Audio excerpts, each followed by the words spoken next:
Yes, right. Okay. So, hi. How are you doing? How how all are you doing? Doing good? All good, right?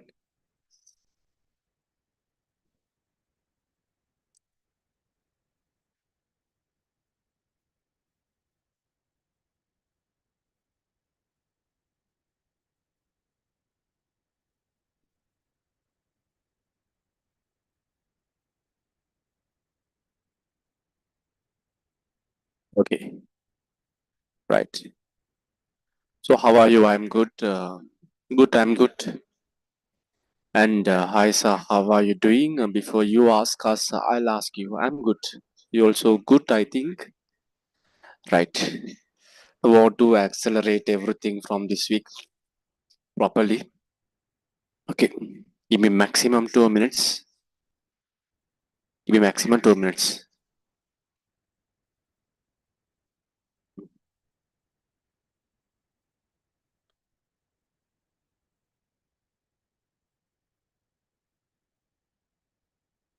And right. Okay. Okay. We'll start. So then, the first thing is already Tudes posted, I think, 26 theory Tudes. That means electric field and refraction through lens surface, refraction through prism and lenses tube. That is posted on Monday. Most probably, you will get them by the end of this week. Maybe on Friday, if not, maybe on Saturday, if not next week, Monday. Right? Somehow you will get them, but we can't wait till we get the tudes. In that case, what we do, we will start the lessons from this week onwards. Even this past paper discussion today that we are doing hereafter, I'm trying my maximum to plan everything. We'll plan everything and we'll do it every week in our past paper discussion also. Already I share the past paper book. Every month I try to share a past paper book, right? So then every in the week one, week two, week three, week four, what I'm planning to do in the past paper discussion, you can see it as a paper, right? So then today we are doing week one, past paper one. I think it includes two structured essay questions and two essay questions from past papers in mechanics, right? So then I think if we do this, then before, then you know that the second week, next week, I'm going to discuss past paper book two, past paper two, week two. Then what you can do before I do the session, it's your responsibility to do the men come. It's your responsibility to just do the men come. Then only overall efficiency will be high. Okay, that is the idea. Okay, we'll start. So then this Friday we are starting our unit 6 electric field. It's not easy lesson as you think.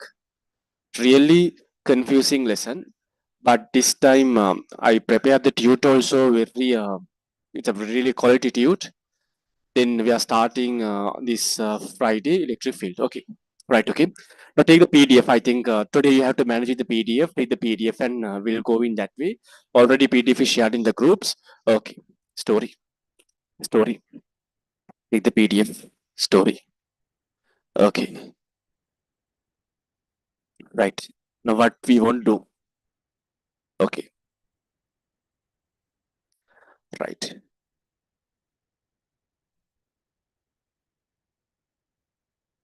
Now for February we have roughly 5 months. October, November, December, January, February. Time is flying. Time is flying.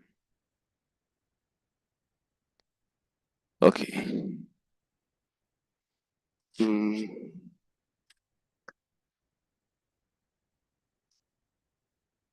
right.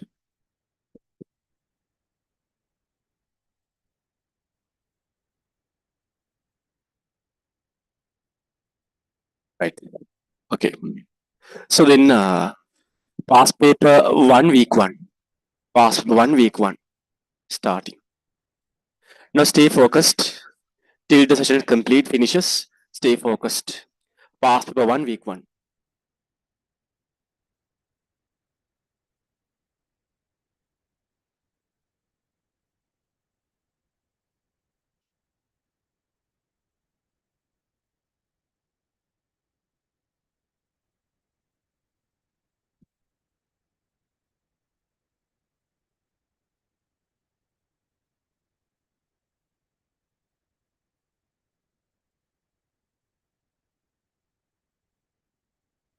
Right. Okay. So in the year 1997 A level, 1997 A level, right. The uniform circular disc capital A of mass capital M and radius capital R is mounted horizontally on a smooth table so that it is free to rotate. So that it is free to rotate about a frictionless vertical axle passing through its center. Passing through its center. Uniform circular disc of capital A, mass capital M, and radius capital R is mounted horizontally on a smooth table so that it is free to rotate about the frictionless vertical axle passing through its center. Oh. A light string which is tightly wrapped a few times around the circumference of the disc passes over a light pulley capital P and carries a weight capital B.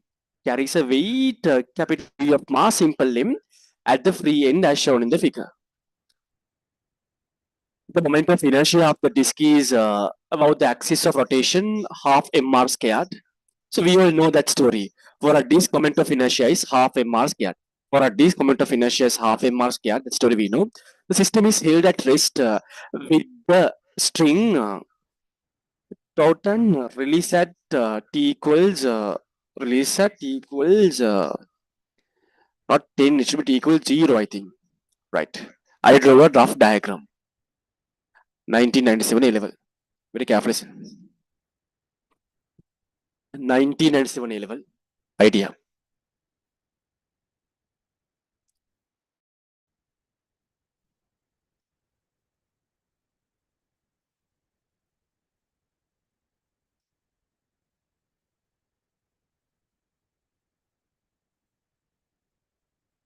Okay.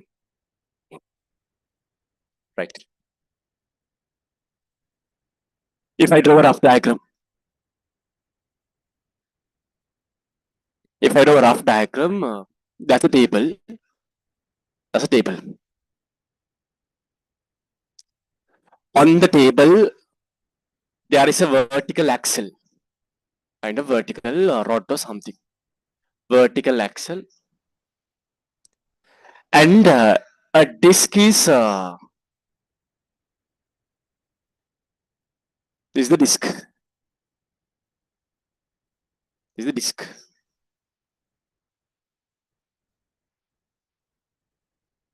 The disc.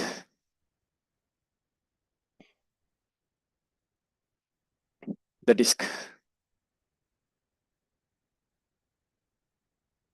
Okay. Right. Mass of the disc given capital M. Disc mass capital M. And we gave a name for this disc. The name of the disc is capital A. Capital A disc. And the light inextensible string. A light inextensible string passing. I think a light inextensible string is wrapped many rounds on the disc. That's what they mentioned there. They mentioned there light string which is tightly wrapped few times around the circumference of the disc. The string, that string is wrapped few times around the circumference of the disc. Now you know that null ball, we are wrapping that thread on the null ball. Same story. Same story. A thread, a string is wrapped many times around this disc. Right. For an example, many times wrapped around the disc, and then that string is passing over. That string is passing over a pulley and other end is connected to a mass. Simple. That is the idea. That is the idea. I am drawing the 2D view of this setup. The pulley, string is passing over the pulley, right? If I use red color pen to mark the string, very simple idea. String is passing over a pulley. At the end of the string is connected to a mass capital B. Its mass is a simple limb, capital B. Its mass is a simple limb, right? This is the overall setup. Overall setup. Very clear. Very clear. There are two objects. One is A. A is a disk. This disk is passing over a vertical axle. Second one is object B. That's mass a simple limb. This string is wrapped around this disk many times, and this string is passing over a pulley and connected to a mass capital B. Very clear. Very clear. Right. Now we have the story. The story is very simple. Simply, what type of motion will A and B have? What type of motion will A and B have? Right. Now, once you release the system, suppose if this B object falls down, if this B object is moving downwards, very clear. Since this string is wrapped around many times on the disk, when this object B goes down, object A, if not the disk A, starts rotating. Very clearly.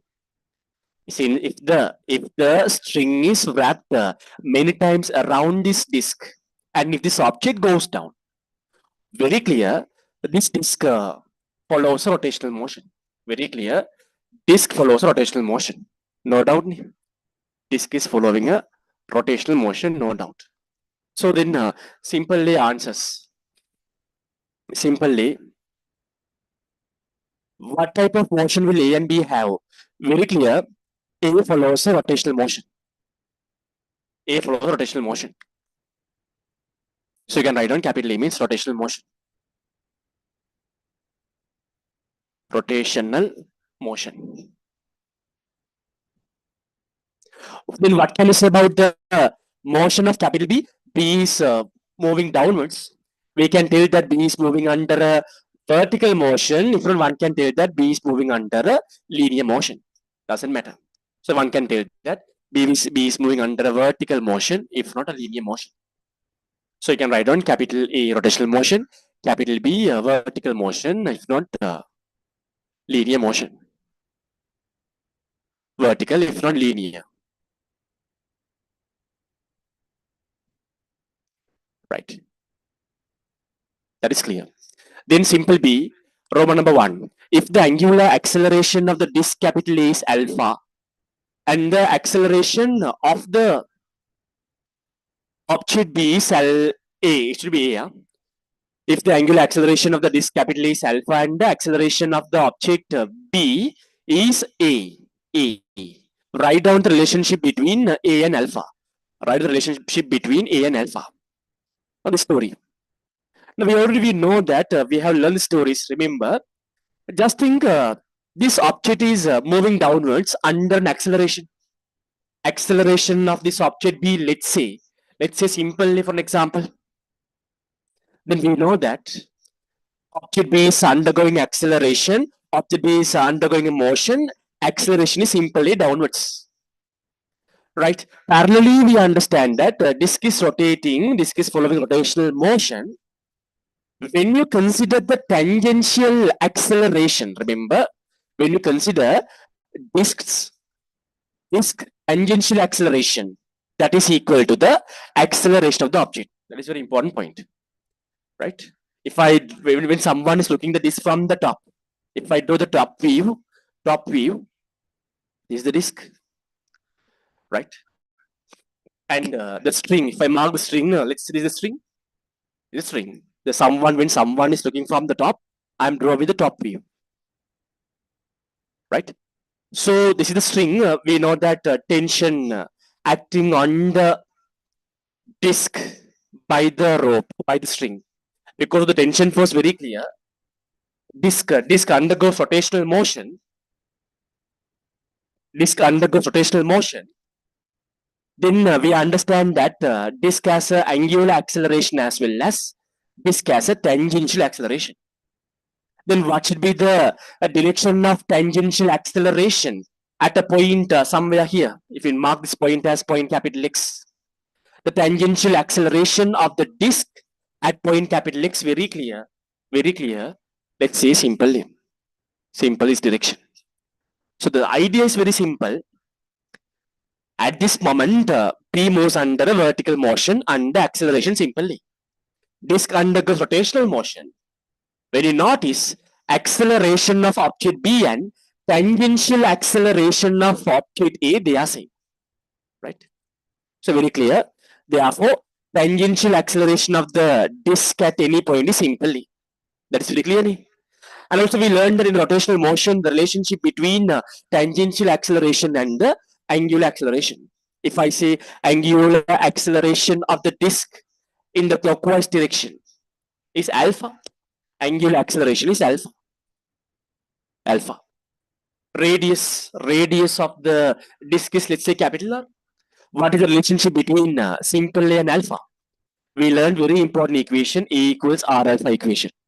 We learned that A equals R alpha equation. You must remember this. And if I ask you, now we know angular acceleration is a vector. Very clearly, angular velocity, angular acceleration, they all are vectors.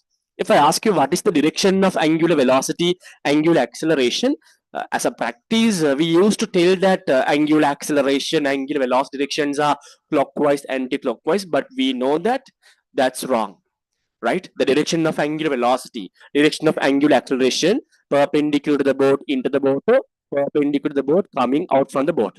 Okay, that story you know, right? Because if this, when someone is looking from the top, we know this disk is rotating clockwise direction. So then when you consider right hand rule, right hand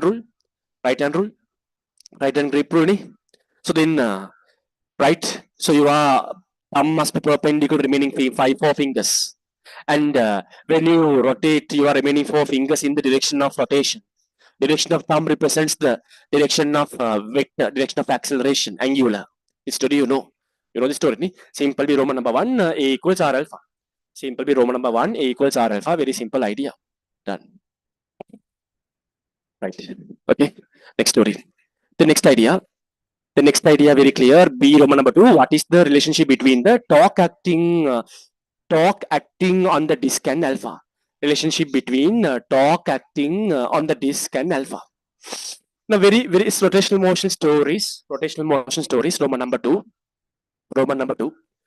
We can remember F equals how in linear motion equations. In linear motion, how F equals ma dominant throughout the linear motions. F equals ma, force equals mass into acceleration. How that equation is stronger when we talk about linear motion. When it comes to rotational motion, the equivalent equation we can remember tau equals I alpha equation. The resultant torque acting on an object equals I moment of inertia into alpha angular acceleration. This story we know.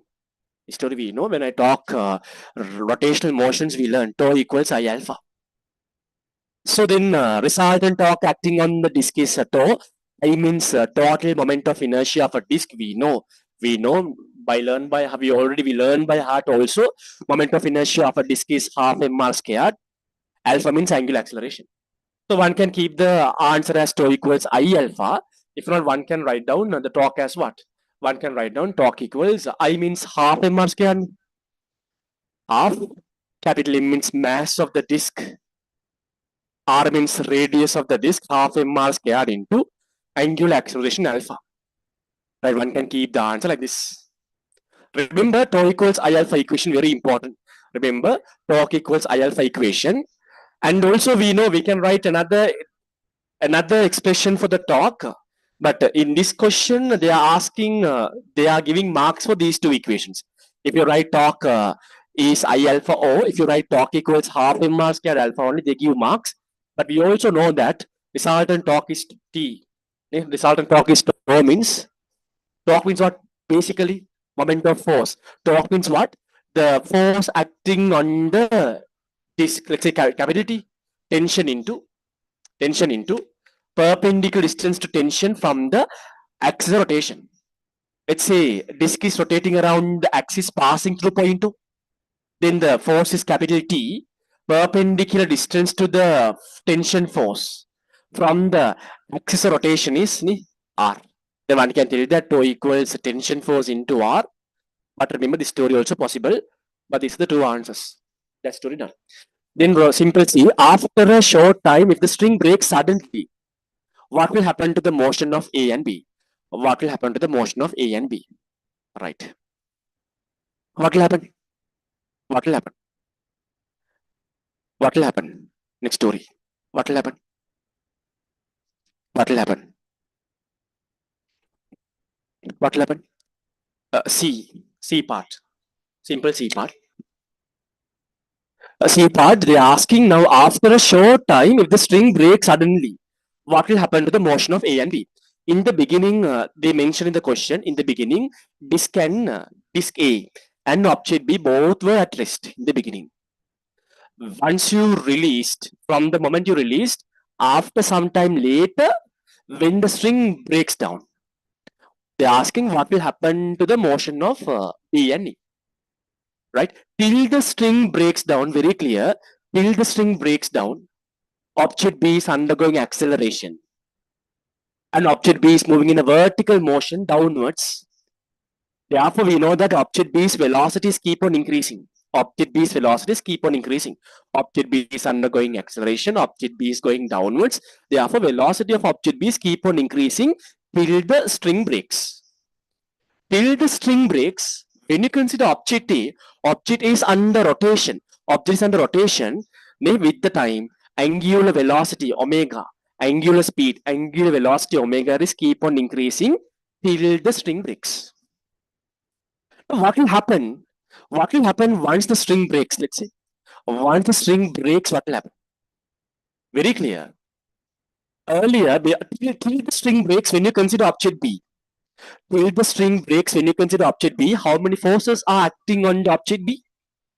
Till the string breaks, before string breaks, we know that when you consider object B, there are two forces. One is the weight force acting on the object. Weight force acting on the object, that is simple mg, and then the tension force acting on the object, that is capital T. Yeah, before string breaks also, object moved under acceleration downwards. But now, once the string breaks, what is the conclusion? Tension force acting on the object B is zero. Right? Now, if they tell that a string breaks, the conclusion is, now no any tension anymore acting on the object. Now no any tension acting anymore on the disk. That is the conclusion. After string breaks, we know that immediately tension force becomes zero. When tension becomes zero, now when you consider object capital B, there is only one force. When the tension is zero, because string is already broken, then there is only one force acting on the object B, that is the weight. Then what can you say about the object B's motion? That is vertical motion under gravity. We know that vertical motion under gravity means vertical motion due to the weight. That is vertical motion under gravity. Now there is only one force acting on the object, that is the weight. Therefore, we can tell now object B is moving under a vertical motion under gravity. Now this is also, before also object moved under vertical motion, but not under gravity. Why? Other than the weight, there is tension force acting on the object. But now object is moving vertical motion under gravity, because now there is only one force acting on the object, that is the weight. So very clearly you can write down object B's motion is vertical motion under gravity. A nice story. Object B's motion is vertical motion under gravity. B's motion is vertical motion under gravity. Right. Now I do these stories, okay? I don't show kind of rush. B's motion is vertical motion under gravity. Vertical motion under gravity. Under gravity is important. What about the A's motion? What can you say about A's motion? When you consider A's motion, till the string breaks, angular velocity of the disk was keep on increasing. But remember, why? Now, if you properly understand, all are interconnected. Till the string breaks, there's a tension force acting on the disk. Because of the tension force, it creates a kind of resultant torque on the disk. Because of the resultant torque only, this disk undergoes angular acceleration. When the disk undergoes angular acceleration only, angular velocity keep on increasing. Now, what will happen? Immediately string breaks, immediately tension force becomes zero. There won't be resultant torque now, because resultant torque means tension into R. When tension becomes zero, resultant torque acting on the disk becomes zero. If no resultant torque acting on the disk means, remember, whatever the angular velocity obtained by the disk at the moment string breaks. Now, this disk was keep on increasing its angular velocity till string breaks. When the moment string breaks, angular velocity obtained by the disk, that disk maintains same angular velocity thereafter. If you assume air resistance, everything negligible, disk rotates under that occupied, already obtained angular velocity continuously. So you can write down disk A moves under a constant angular velocity. You can write down disk A undergoes constant angular velocity. So we can write down A moves under a disk A moves under a constant angular velocity. Rotational motion only, but under constant angular velocity. Right? Rotational motion under constant angular velocity. Rotational motion under constant angular velocity. Under constant angular velocity. It's clear, nahi? It's clear, right? That part's also done. Next idea. The next idea. Next they're asking, right? Okay, C also done. Simple D. Simple D. After the string has broken, as mentioned in C, a second disk of same radius. Now there are some printing mistakes in this tute. After the string has broken, as mentioned in C, a second disk of same radius, but mass is m over 2. Now this mass is capital M. We are going to place another disk of mass m by 2, radius capital R, on top of this blue color disk. Do you understand? Already there's a disk A, its mass is capital M, radius capital R. Now we are going to bring another disk of mass m over 2 and the radius capital R, and we are going to place it very carefully, barely on top of this disk A. That's what they are telling here. That m over 2 story is, I think, missing, which is at rest dropped symmetrically on the disk A. The two disks were found to stick together and rotate. Right? Earlier there was only one disk. When you bring that another disk also, and when you place very carefully on top of the disk A, now both of them stick together and rotate as one system. Both of them stick together and rotate as one system. That means angular velocity of both the disks are now same. Okay, that is clear. Roman number 1. What principle would you use to determine the new velocity of the disk? Conservation of angular momentum. Conservation of angular momentum. Because we know that, important points, we know that if the resultant torque acting, now very clear, after string breaks, resultant torque acting on the disk is 0. After string breaks, resultant torque acting on the disk is 0. We know that we can apply conservation of angular momentum when resultant torque acting on a system is 0. Therefore, we are going to apply conservation of angular momentum. Conservation of angular momentum. Right? Simple D, Roman number 1, conservation of angular momentum. Simple D, Roman number 1, conservation of angular momentum. Right? Conservation of angular momentum.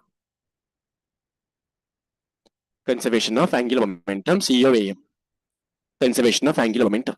What is the idea? You can remember the idea is when the resultant torque acting on a system is 0, then the angular momentum of a system is a constant. Angular momentum of a system is a constant. Right? L is constant. Angular momentum means we all know that I omega, moment of inertia into angular velocity. If not, we can have another equation for angular momentum, mvr. If not, there is another equation for angular momentum, L equals P into R. These stories we know, right? Simple D1, conservation of angular momentum. Simple D Roman number 2. Simple D Roman number 2 idea. Roman number 2. Under what condition is the above principle valid? Already, I think mistakenly answer is also printed there. Under what condition is the above principle is valid? When the resultant torque is 0.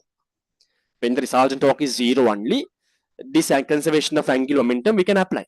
So therefore answer is also mistakenly typed there. Roman number 2, resultant torque must be 0. Roman number 2, resultant torque must be 0.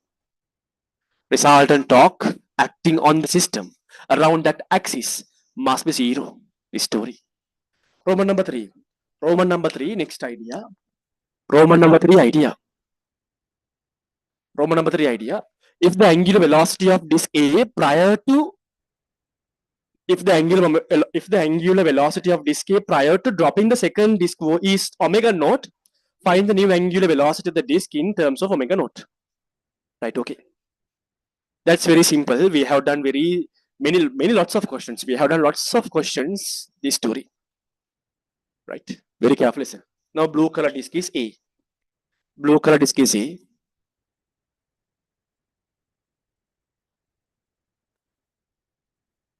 Okay. So blue color disk before. Blue color disk was rotating under an angular velocity. Blue color disk was rotating under an angular velocity. Omega, they have given omega naught. Omega naught. If the angular velocity of disk A prior to dropping the second disk is omega naught. Right. Omega naught. Omega naught. Moment of inertia of blue color disk we know. We know. Angular velocity omega naught. Mass of the blue color disk is capital M. I consider the second disk, which is at rest in the beginning. In the beginning, second disk is at rest, red color disk. So mass of the second disk is capital M over 2. Radius is same as the blue color disk, capital R. Radius capital R. This was radius also capital R. Before red color disk is at rest. Just before the scenario. After what happens, now both the disks stick together, rotates under constant angular velocity. Both the disks stick together, rotate under constant angular velocity. Now story. Both the disk blue and red stick together, rotates under constant angular velocity. Right. Okay. This is the idea. We want to find the new angular velocity of the system. Let's say omega 1. New angular velocity is omega 1. Right, omega 1. My target is finding omega 1. My target is finding omega 1. Right. So then very clear before and after.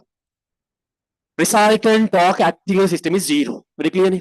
Resultant torque acting on the system is 0. Then we can apply conservation of angular momentum. When you apply conservation of angular momentum, it's a clockwise direction.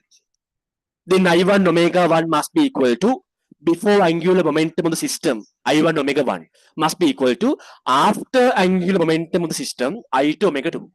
Right? Before angular momentum of the system is I1 omega 1. Right? I1 omega 1, I2 omega 2. I1 omega 1 must be equal to I2 omega 2. Now I1 means what? Total moment of inertia of the system. Total moment of inertia of the system before. I1 means total moment of inertia of the system before.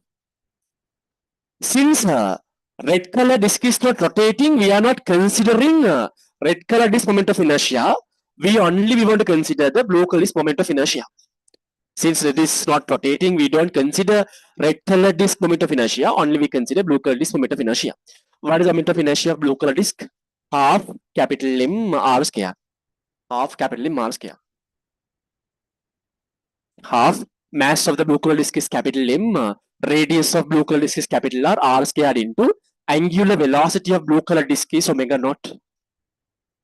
I2 means total moment of inertia of the system. Now, blue as well as red, both the disk under rotation. In that case, in order to find the total moment of inertia of the system, you want to add moment of inertia of each disk, blue and red separately. You want to add moment of inertia of blue color disk plus moment of inertia of red color disk to find the total moment of inertia. Blue color disk moment of inertia going to be half mr squared only, half mass of the blue color disk is capital M, half capital M r squared plus red color disk moment of inertia half mass of the red color disk is m by 2 ni. Red color disk mass is m by 2 ni. Half m over 2. Radius of the red color disk is same as blue color 1 r square. This is the total moment of inertia of the system now into omega 1. Omega 1 no whatever. Omega 1. My target is finding omega 1. Almost done. Simplification is there. Simplification is there. What we can do, I can take half mr square as my common factor out. Then we can write down half mr squared omega naught must be equal to, if I take half mr squared as a common factor out, half mr squared, then here also half mr squared common factor out. If I take it out, half capital M r squared inside the bracket. Inside the bracket, if I move half mr squared outside now, nothing left here. Here is only 1. 1 plus. If I take this half mr squared outside the bracket, half is pending. Half is pending. Omega 1. Omega 1. Omega 1. Right. So then we can cancel out half mr squared we can cancel out.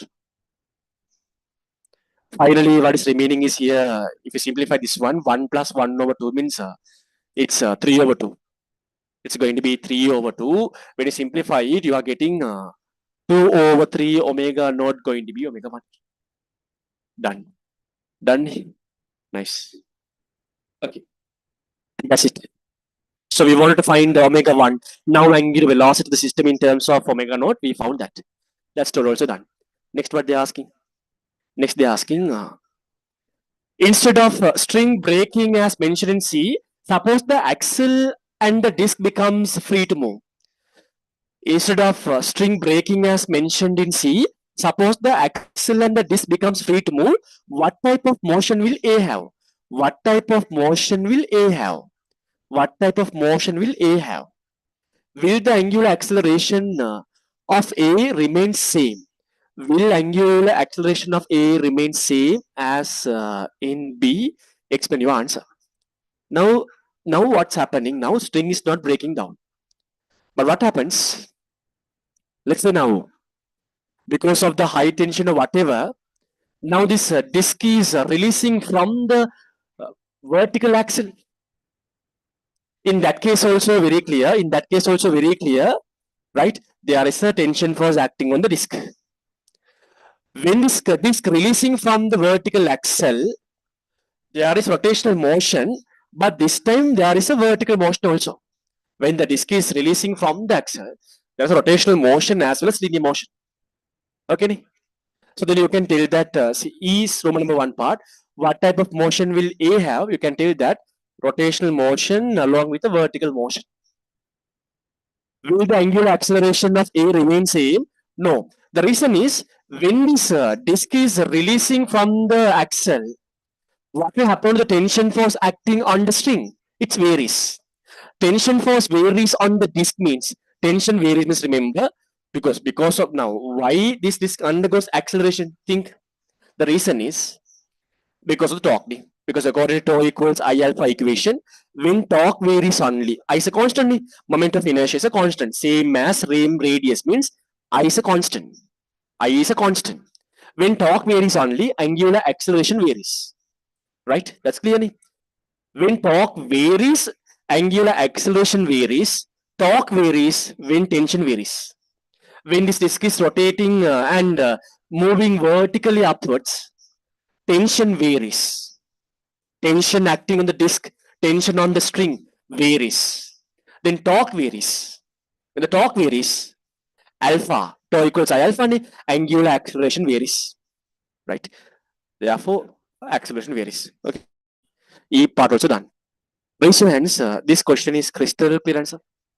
This question, 1997 essay question idea. Every point, I want you to send a kind of short note point every week. I will send a head deadline also. Should send. Refer the not important points. I think you learned a lots of good important points. Refer the rotational motion theory, note also, and write down important things again. Right? That question is done. Next story. Next idea. Part E, Roman number 2. Will the angular acceleration of the A remain same in B? Explain your answer. No, it does not remain same. The reason is what? Reason is when disk is moving upwards, tension force acting on the string varies. When tension varies, resultant torque acting on the disk varies, creating, if not resulting, changing acceleration. That is the idea. 1999 level, next idea. In an experiment to find the density of glass. In an experiment to find the density of glass using the principle of moments. And now when we talk, this practical we have done in the class. We have done in this practical we have done. Right, practical number 5, 6, I think. It's practical number 6. So we have done this practical anyhow. But we have discussed this practical in detail in our practical session.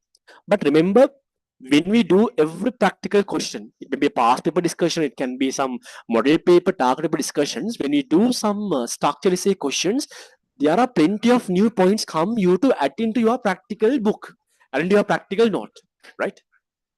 I tried my maximum to include everything in a practical session, and I explain this practical session.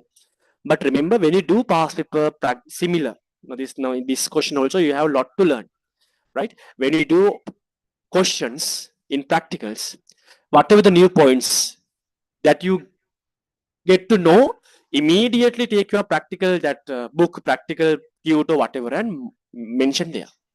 Definitely do that. Okay. In the experiment to find the density of glass using the principle of moments, you are provided with only the following: a piece of glass of irregular shape, mass is approximately 50 grams. Piece of glass, irregular shape, mass is 50 grams approximately. Four weights of masses 0.4 gram, 4 gram, 40 gram, 400 grams. Now, out of those given four weights, the weight closer to the glass piece is 40 grams. Keep in your mind that story. Meter ruler, knife edge fixed to a support, beaker of water, piece of thread. Okay. Do an experimental setup that you would use to find the mass capital M by balancing the roller at its center of gravity. Draw an experimental already drawn, yeah, already drawn. Draw an experimental setup that you would use to find the mass capital M by balancing the roller as at its center of gravity. Label the masses and their corresponding distances L1 distance, L2 distance from the knife edge. L1, L2 from the knife edge. L1, L2 from the knife edge. Look here. This idea, look here. This idea, look here. Right. This idea, look here. Okay. Right. This idea. Then 1999 level. Next practical.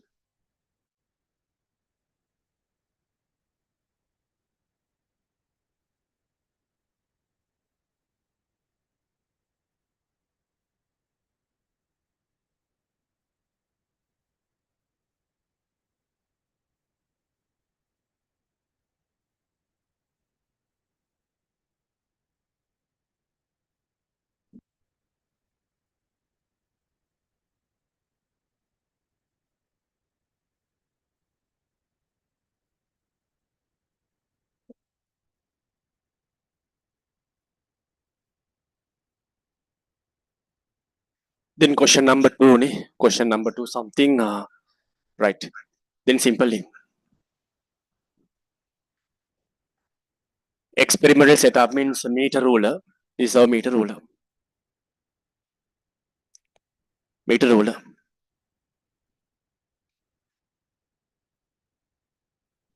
And you can remember Exactly. Let's think this meter rule is uniform meter ruler, but practically the meter ruler that we get to do the practical is not a uniform meter ruler. If it is exactly uniform, definitely center of gravity will be the 50 centimeter mark. If it is exactly perfectly uniform, center of gravity should be exactly at the 50 centimeter mark. But we know that when you do this practically, you can balance the meter ruler. If a center of gravity of the meter ruler maybe comes at 48, if not 40, 48, 49.5 centimeter, 49.9, likewise, it varies. Okay. Somehow you want to, before do this practical, you should balance the meter ruler. When I was doing the practical, so I taught you that before doing the practical, first you should balance the meter ruler on the knife edge. The reason I explained already. You should balance the meter ruler on top of the knife edge. Why we are doing that? Why, sir, before we are starting a practical, why we balance the meter ruler on top of the knife edge? The reason I explained already. You should know. Okay. After balancing meter ruler on top of the knife edge, you mark the location, you mark the reading, you mark the reading, you mark the reading, you mark the reading. Okay. Once you balance the meter ruler on top of the knife edge, you mark the reading of the meter ruler which lies on top of the knife edge. You should mark that properly because when you're doing this practical, many times you want to remove the meter ruler from the knife edge. Let's say now in the beginning you take so much of time to balance the meter ruler on top of the knife edge. It's not very easy. Let's say somehow you manage to balance the meter ruler on top of the knife edge. You balance somehow, but you forgot to mark. You forgot to get the reading. Exactly what reading that the knife edge coincide. The knife edge really meeting. If you forget to get that reading, next time also when you're doing the practical, again you want to balance the meter ruler again. Again you want to balance the meter ruler again. Therefore, in the beginning, before the practical, balance the meter ruler on top of the knife edge and mark that location where meter ruler is balanced on top of the knife edge. Balanced on top of the knife edge. That story. Okay. That story is okay. That story is okay. So then one side you want to put the unknown mass and other side you want to hang the known mass. When you're hanging the masses, you want to use the threads, right? This is tested. Now, let's say now you want to hang that unknown mass glass piece. Then they have asked that how are you going to hang that? How are you going to place that unknown mass glass piece, right? So if you, then they ask you to draw how the way that you are going to place the unknown mass glass piece on the meter ruler. Some students what they have done is they just draw a glass piece on top of the meter like this. Wrong. What is the problem? So when you place the glass piece on top of the meter ruler like this, what is the issue? The issue is we can't exactly get the reading on the meter ruler where the weight acting. Got it? That's what I'm saying. If you just keep the glass piece on top of the meter ruler, we don't know exactly which reading, if not which point this weight is acting, right? That's why they tell us to hang the weights using threads, light threads, hang the weights using light threads.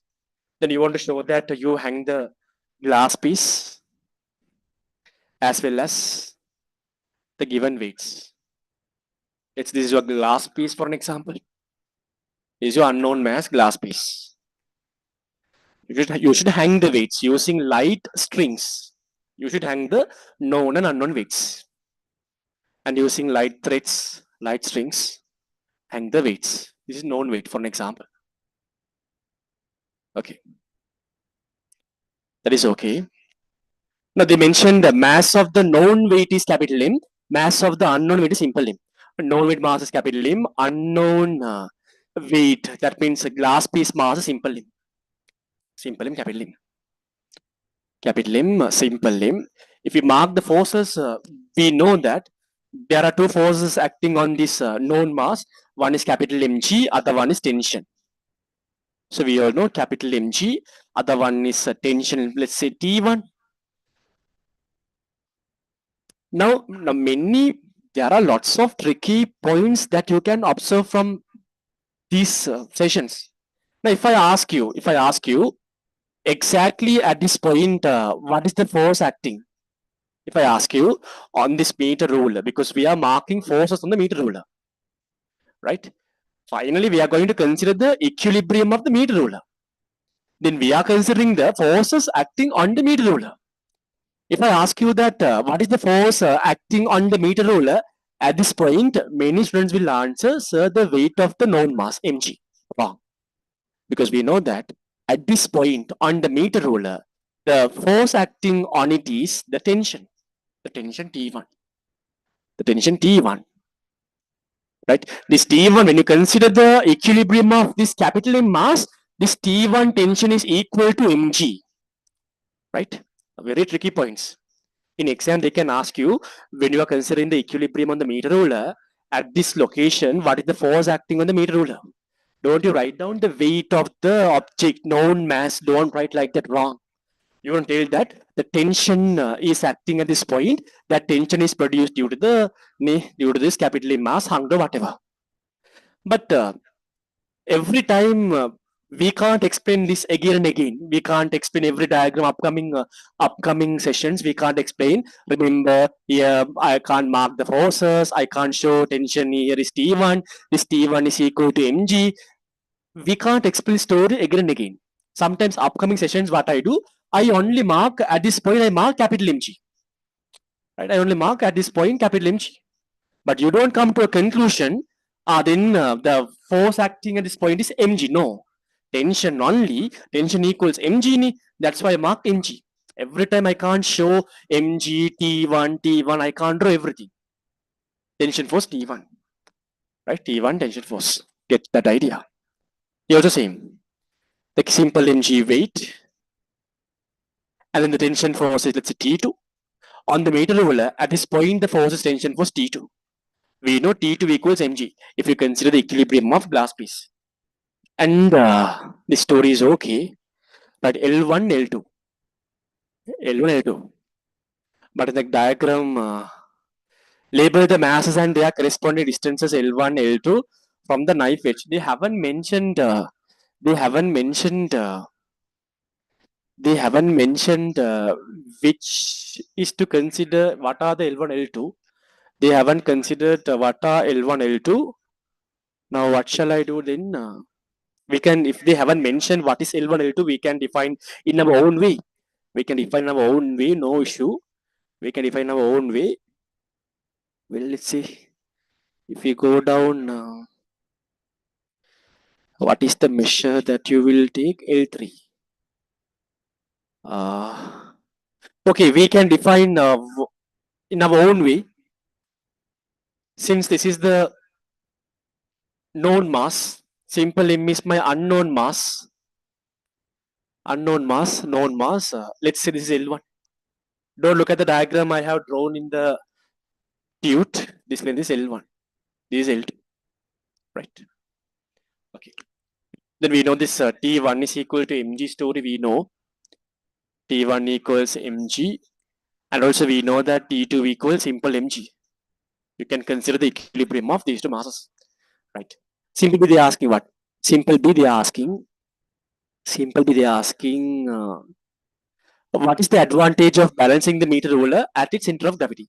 Why, when we do a practical, before starting the practical, why we try to balance the meter ruler on top of the knife edge and why we mark the reading? The reason? Then we can avoid mass of meter ruler coming to the equation, right? If you can place, if you can place the center of gravity of the meter ruler exactly on top of the knife edge, and when you are taking the torque around knife edge, then we know that the weight of the meter ruler is acting downward. We mark the force on the meter ruler T1, T2. Weight of the meter ruler is acting downwards. That is a say, that is, let's say, meter ruler mass is, for an example, M naught G. And the normal reaction force acting on the meter ruler at this point is capital R. So what you can do, if you can place the center of gravity of the meter ruler on top of the knife edge, you can avoid involving mass of the meter ruler in the equation. If you take torque around point capital low, since the weight of the meter ruler and normal reaction of the meter ruler passing through this point, they don't produce any torque. Then the around point O clockwise torque is T2 L2, anti-clockwise torque is T1 L1. T1 is that story. You can write down simple B. The advantage of balancing the meter ruler at its center of gravity, the reason is, you can tell that we can avoid involving mass of the meter ruler come into the equations. Okay, because we don't know the mass of the meter ruler, right? Do you know the mass of 1 meter long ruler? We don't know. In that case, you want to go to the lab and separately you want to measure the mass of the meter ruler. And when you are measuring a meter ruler mass also, since it's long rod, we can't accurately measure the mass of the meter ruler also. That's the reason. Okay. Okay, that's story done. B done. Then simple C. Simple C Roman number 1. Simple C Roman number 1. Of the weights given in two above, which one is the most suitable for this experiment? Give reason for your choice. Now already I explained these stories in the practical class. What the reason? I told you that when you are selecting the known mass to find the density or whatever on this unknown mass, I said that in the practical when I was explaining, this known mass should be very closer to the unknown mass. But they told that unknown mass is around 50 grams. Around 50 grams, then this known mass would be almost close to 50 grams. Then they have given 4 known weights. One is 0.4 gram, 4 gram, 40 gram, 400 gram. Then out of those 4 weights, the weight closer to, the mass closer to the unknown mass 50 gram is 40 grams. 40 grams. 40 grams. Why? So why we should select a known mass very closer to unknown mass? The reason is there are lots of reasons. One can tell that. Tell me some reasons. I explain the stories. What do you think? Why we should select? Reply everyone in the chat box. Why we should select a known mass very closer to unknown mass? The reason when you are doing this practical. Reply everyone. Reply everyone. The reason. What is the reason? Reply everyone. Reply everyone.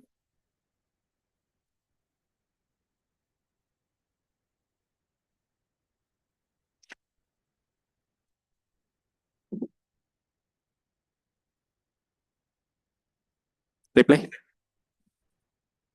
Any answer? Quickly. Reply quickly. I need some replies. Reply quickly. Reply quickly.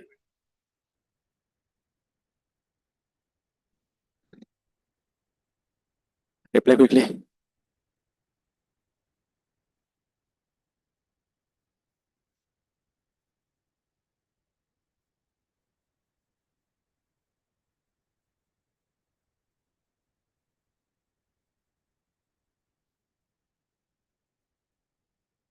Reduce the fractional error by creating high accuracy. Right now, that is also correct. To avoid the fractional error by creating high accuracy. Now, if not, what will happen now? Think that one weight is so much larger. For example, let's say you are selecting 400 grams. This is 50 grams. This is 400 grams. Then you know that to balance the meter ruler, this is okay. Look here now. Now, when you consider the equilibrium of the meter rulers, now meter ruler is under equilibrium. When you consider equilibrium of the meter ruler, what you can do? If you consider the equilibrium of the meter ruler, see the idea. Meter ruler. Then if I take the torque around point, because we know when an object is under equilibrium, there are two conditions. Resultant torque must be zero. If not, if an object is under equilibrium, there are two conditions happens. Resultant torque is zero as well as resultant force is zero. Then any point, if I take the torque around any point of the meter ruler, resultant torque must be zero. If I take the torque around point O, resultant torque must be zero. That means clockwise torque must be equal to anti-clockwise torque. The torque around point O, clockwise torque is T2 into L2. We know T2 means what? T2 into L2 is the clockwise torque must be equal to anti-clockwise torque is T1 into L1. T1 into L1. Clockwise torque T2 means what? T2 means we all know that simple mg. Simple mg into L2 must be equal to T1 means capital mg. Capital mg into L1. Then we can tell that GG cancel out. See the idea? GG cancel out. Then see ML2 equals capital M L1. ML2 equals capital M L1. This is okay. This is very clear. Now the thing is, comparing with simple M, when capital M is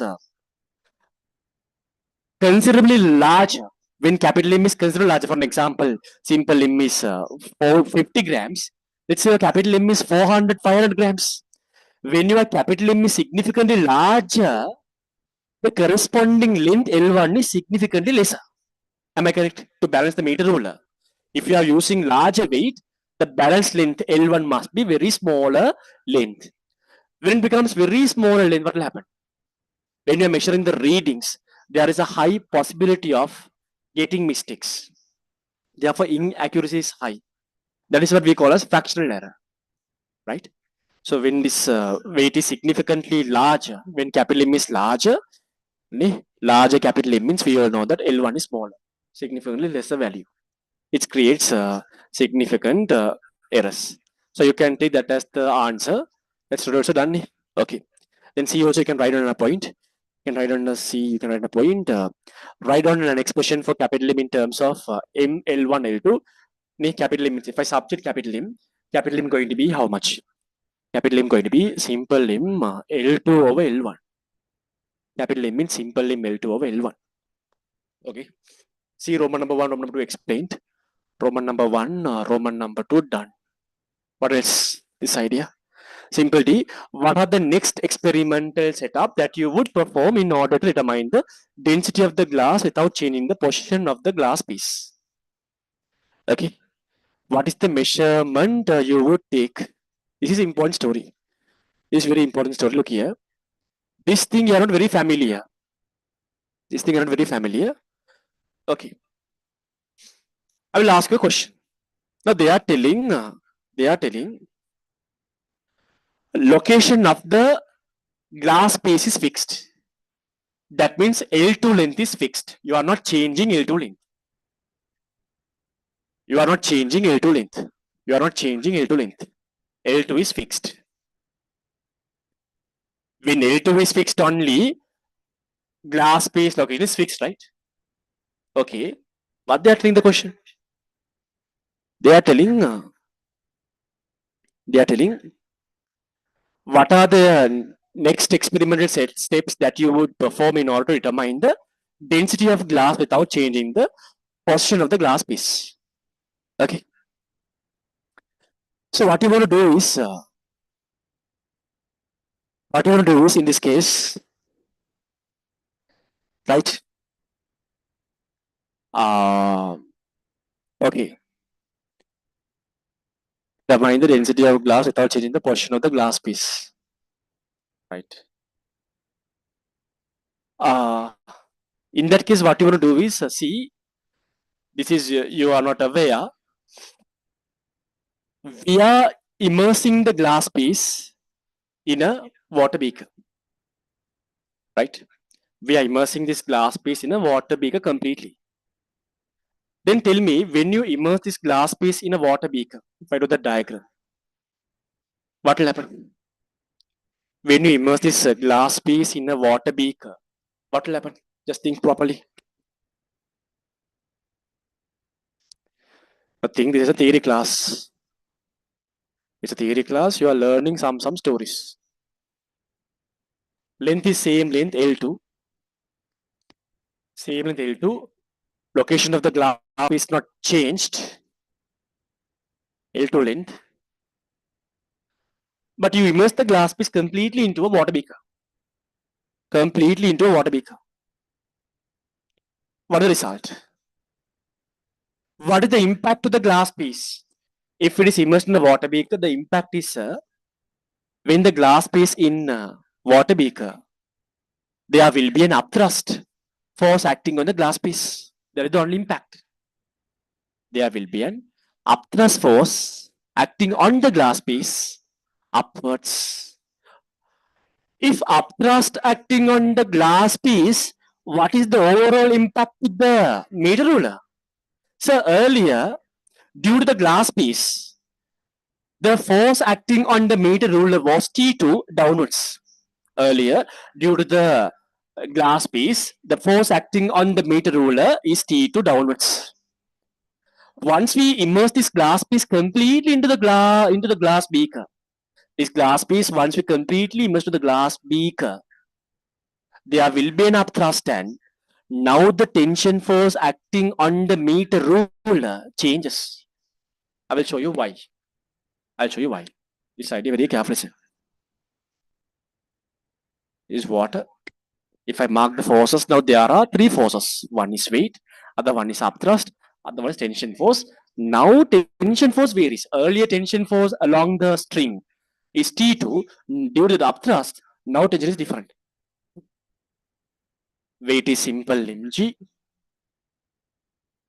Upthrust is, let's say, U. Upthrust U.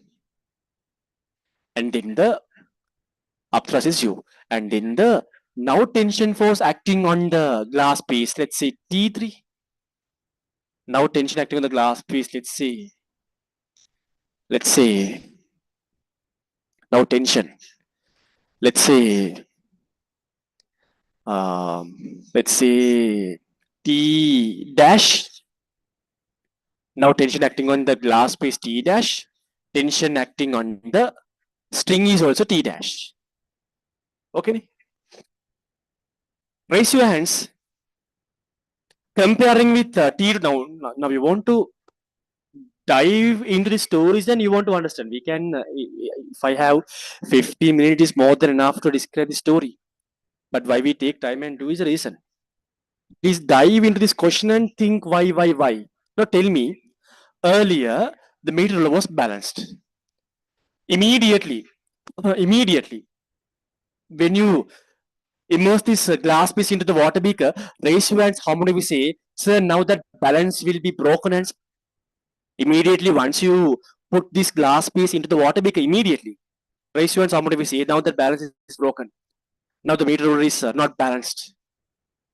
Very clearly, meter ruler won't become balanced. Okay, earlier it was horizontal and under equilibrium balanced. Now you all agree that once we put the glass piece into the water beaker, meter ruler is not balanced. In that case, if it is not balanced, which direction meter ruler slants? Option number one, meter ruler slants in this direction. Option number two, meter ruler slants in this direction. Raise your hands, how many we say meter ruler slants what direction? Raise your hands, how many we say? How many we say? In that case, meter ruler slants, option number one. Hands up. Option number one answer. Option number one answer. Option number one. Option number two answer. Option number two. Very clear. Option number two. Why? Sir, now shall we now see, sir? The result is, when you immerse this glass piece into the water, there will be an upthrust acting on the glass piece, reducing the tension now acting on the meter ruler. Because of the upthrust, now tension acting on the meter ruler is lesser. Right? Now this T2 is small one. Now the tension is lesser. Now tension is T dash. The T dash is lesser tension force. Then lesser tension force creates lesser torque clockwise.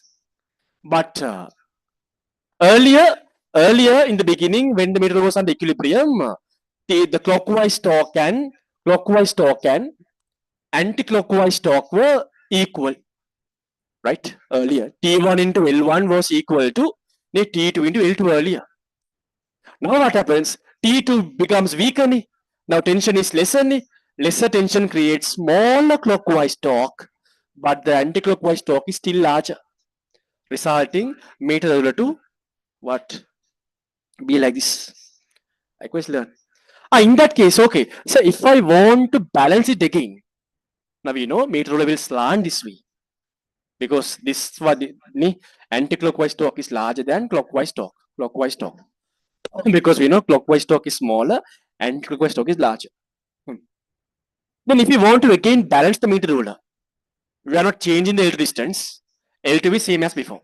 If we want to again balance the meter ruler, raise your hands how many of you say we want to bring this this setup to the right side, option 1.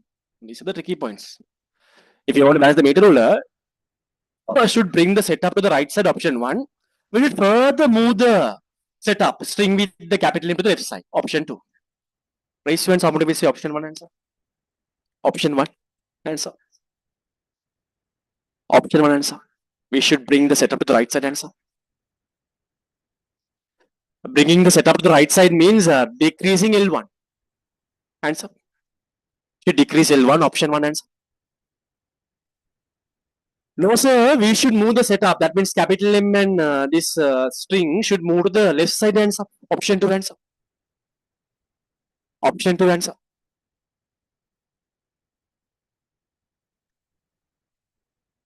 Option 1 answer.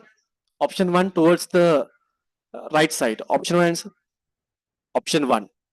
Because when you move the setup to the right side only, L1 decreases. L1 decreases since your clockwise torque is smaller.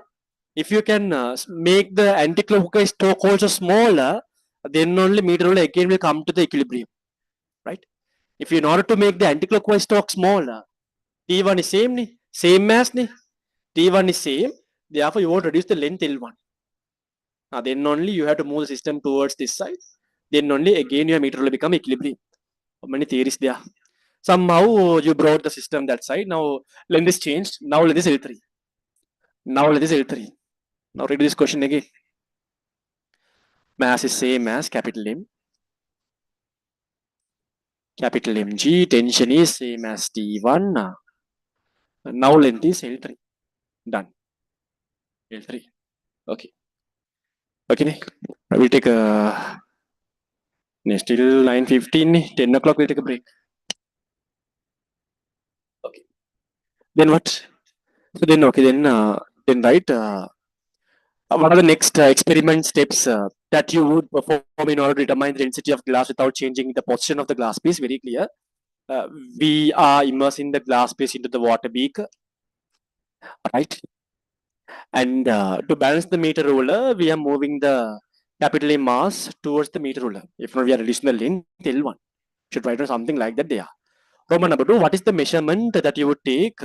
Again, once the meter ruler becomes equilibrium position, you are measuring L3. L3. You are measuring the L3. L3. Right. Then okay. D Roman number 1, Roman number 2 done. D Roman number 1, Roman number 2 discussed. Right. They simply obtained an expression for the density of glass piece. Obtain an expression for the density of glass piece in terms of rho W, A3, L1, L2. This is a nice question. Okay. Now when you consider the equilibrium around point O, if you consider equilibrium, what are the forces acting on the meter ruler? There are actually 4 forces. One is T1, other one is T dash on the meter ruler. Then the weight of the meter ruler, M naught G, normal reaction force acting on the meter ruler, R. R and M naught G won't involve in the equation if you are taking the torque around center of gravity or point O. They are passing through the point that you are taking the torque. Important points. Those 2 forces passing through the point that you are taking the torque, they won't contribute to the torque. Then there are only 2 forces contribute to the torque. One is T dash clockwise torque, other one is T1 anti-clockwise torque. Again, when you consider point O, if not G, the resultant torque going to be 0. That means clockwise torque is T dash. T dash into L2 must be equal to anti-clockwise torque is T1 L3. T1 L3 is okay. Is okay. Now consider the glass piece equilibrium. When you consider glass piece equilibrium for the glass piece, equilibrium of glass piece, there are three forces acting on glass piece, right? If you consider equilibrium of glass piece, right? Equilibrium of glass piece. This is equilibrium of Peter roller. Equilibrium of glass piece GP. Then we can tell that upward force T dash plus upthrust. T dash plus upthrust U must be equal to the weight mg. T dash means very clear. Mg minus upthrust. Very clear. That's why I told tension is decreasing. T dash is smaller one compared with T2. Mg minus U. Earlier T2 is mg. Now tension is mg minus U. That's why I told you tension is lesser. Right. Okay. Now substitute. Now substitute equation 2. See what I'm doing. I erase this part. I erase this part.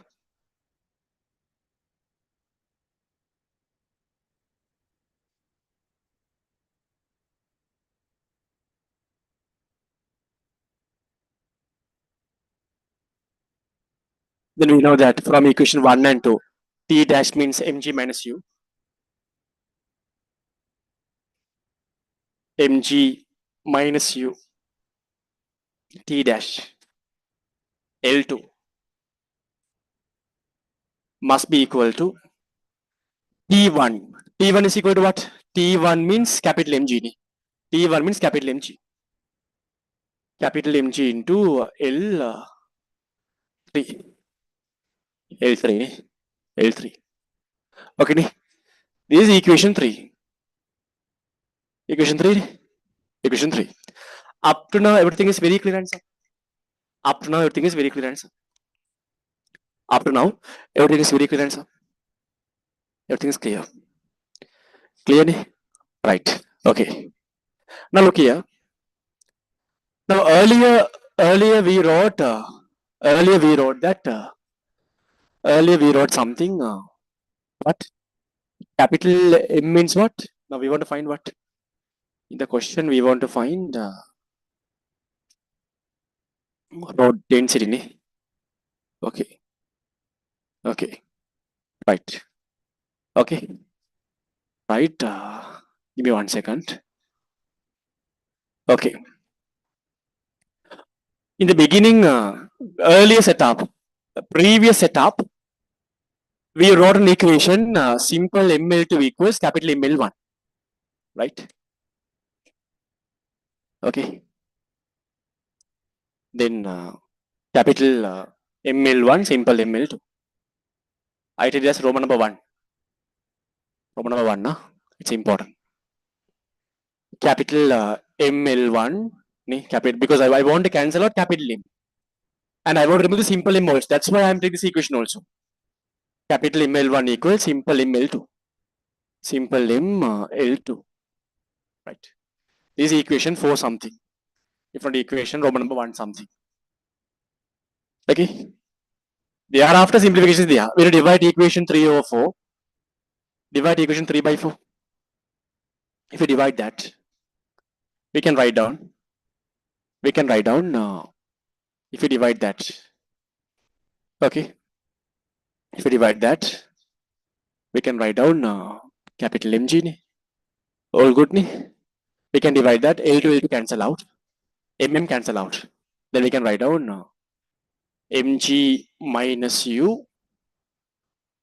L2 cancel out over simple M must be equal to capital M cancel out. Here G is there, L3 over L1. L3 over L1. Okay. Please learn by heart this simplification. If you don't understand, they can ask same story in your L exam also. Because when I was doing my school first term test also, they tested this story. Many model papers also, this story they are asking. They are involving this Aptra scenario into the practical and they are asking questions. Therefore, what I am doing, this setup equation 1, this setup equation 2, these stories, remember again and again. Okay. Then see, upthrust means we know that. Upthrust means we know a submerged volume. We all know upthrust means V rho G. V rho W. Density of the surrounding medium is what? Upthrust is V rho G. Submerged volume means volume of the glass. Volume of the glass. If you apply this story, upthrust means V rho G equation. V means submerged volume. In this scenario, we know submerged volume is the volume of the glass piece. Okay, V. Rho means density of the surrounding medium is water, rho W. G means gravitational acceleration upthrust. V means volume of the glass piece. Volume of the, we know mass of the glass piece is simple limb. Mass of the glass is simple limb. Volume of the glass piece is V. We know mass over volume is density. Right? Therefore, we know that volume of the glass piece means mass over density of the glass piece. Actually, I want to find the density of the glass piece. See the equation what I'm doing. Therefore, we can write down volume of the glass piece means mass over density. Mass of the glass piece over density of the glass piece. Right. Then, very simple. Almost done. Simple M over V means simple M over rho. Rho. Okay. Rho WG is upthrust. Upthrust. This is equation 5. Now what you do that?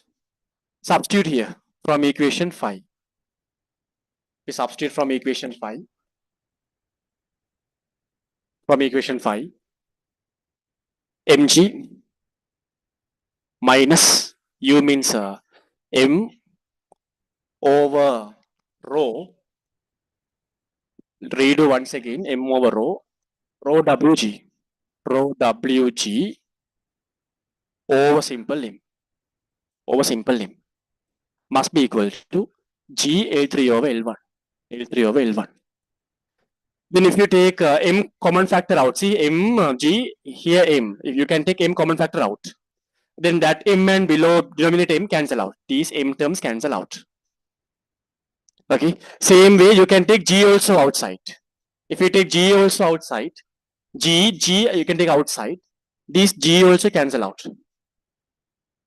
Then what is remaining at the end here? 1 minus, here 1 minus rho W over rho. Rho W over rho equals L3 to L1. Almost done. They want to find rho in terms of rho W, L3, L1. Almost done. Then what you want to do is, you can move this term to the right side and L3 to L1 left side. 1 minus L3 over L1 is rho W over rho. Okay, subject, take the denominator, common denominator 1 minus L3 over L1 means common denominator going to be L1. Then L1 minus L3 must be equal to rho W over rho. Almost done. Finally, rho equals how much? Density of the glass piece equals L1 over L1 minus L3 into rho W. Okay. All good, right? Density of the glass piece. Density of the glass piece L1 over L1 minus L3. Nice question. Hands up, explanation. You should redo it. You should redo it. Then only you will learn again properly. Story is clear, answer. Story is clear. Story is clear, answer. Story is clear. Right? Story is clear. They have asked the story. The last part, then we can take a small break and we can come. Mass of another irregular piece of glass made of same material. But with an air inside is 100 gram. Mass of the irregular piece of glass made of same material, but with an air inside is 100 grams. Simple F stories like this now. Very nice question. 1997, 99, your A-level exam structure is a question. We should take 10 minutes and we want to solve this story. But here we are explaining to get you the exposure. I can discuss this within 10 minutes. Seriously, I can.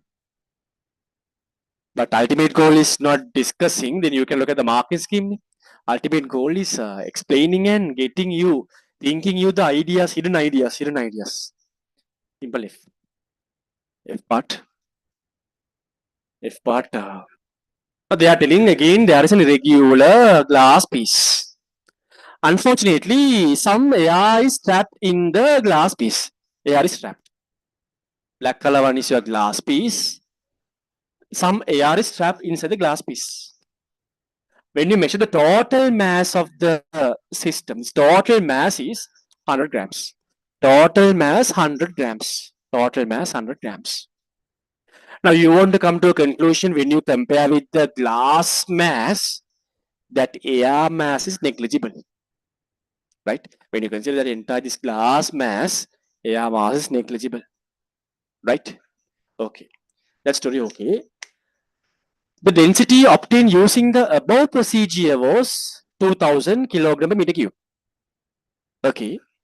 Density of the glass is 2500. Find the volume of air cavity. Find the volume of air cavity. I have done similar questions when I was explaining hydrostatics. You can remember effect density, hands up. If you can remember effect density, hands up. Effect density. Raise your hands up if you can remember effect density. Effect density. We learn story. We learn story. But roughly I will teach you this idea. Okay. Now very clear, sir. Okay, I understand this system.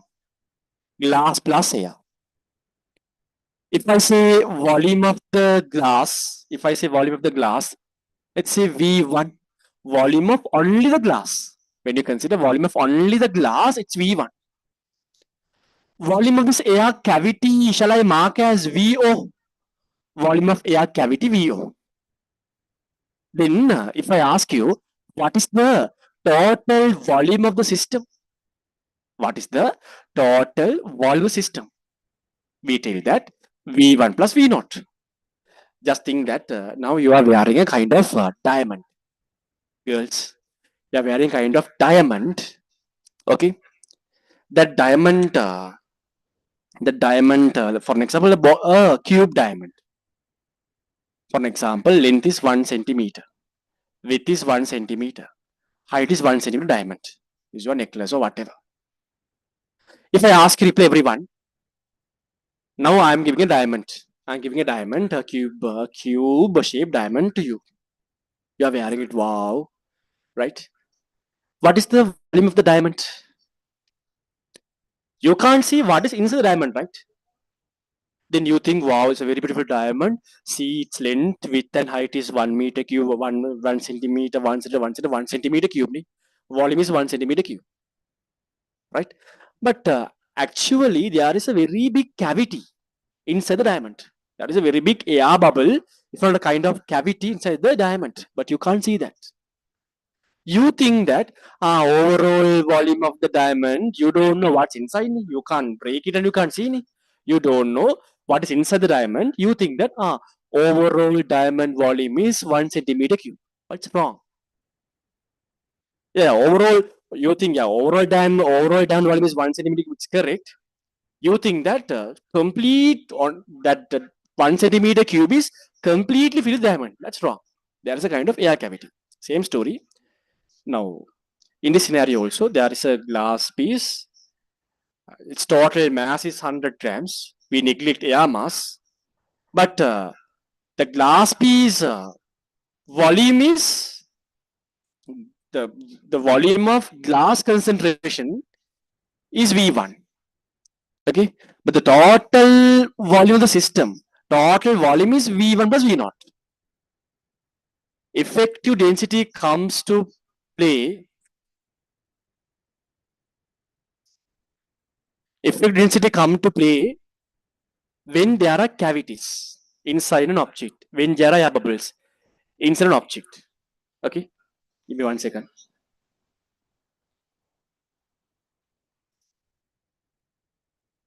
right?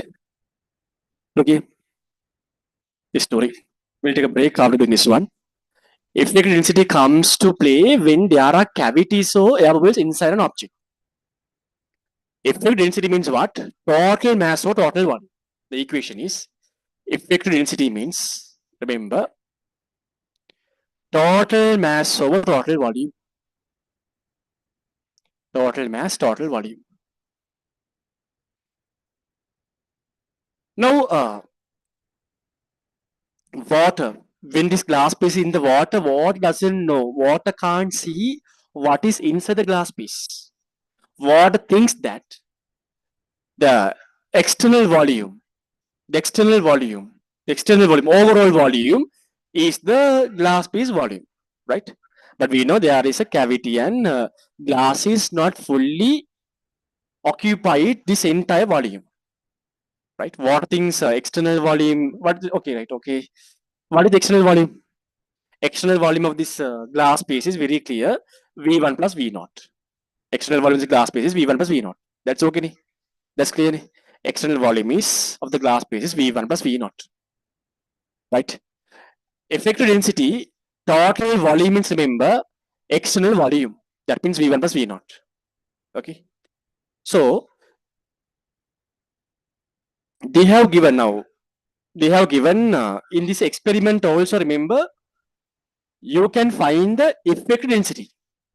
In the experiments, you can find the effect density. In the question, they have given two densities, 2000, 2500.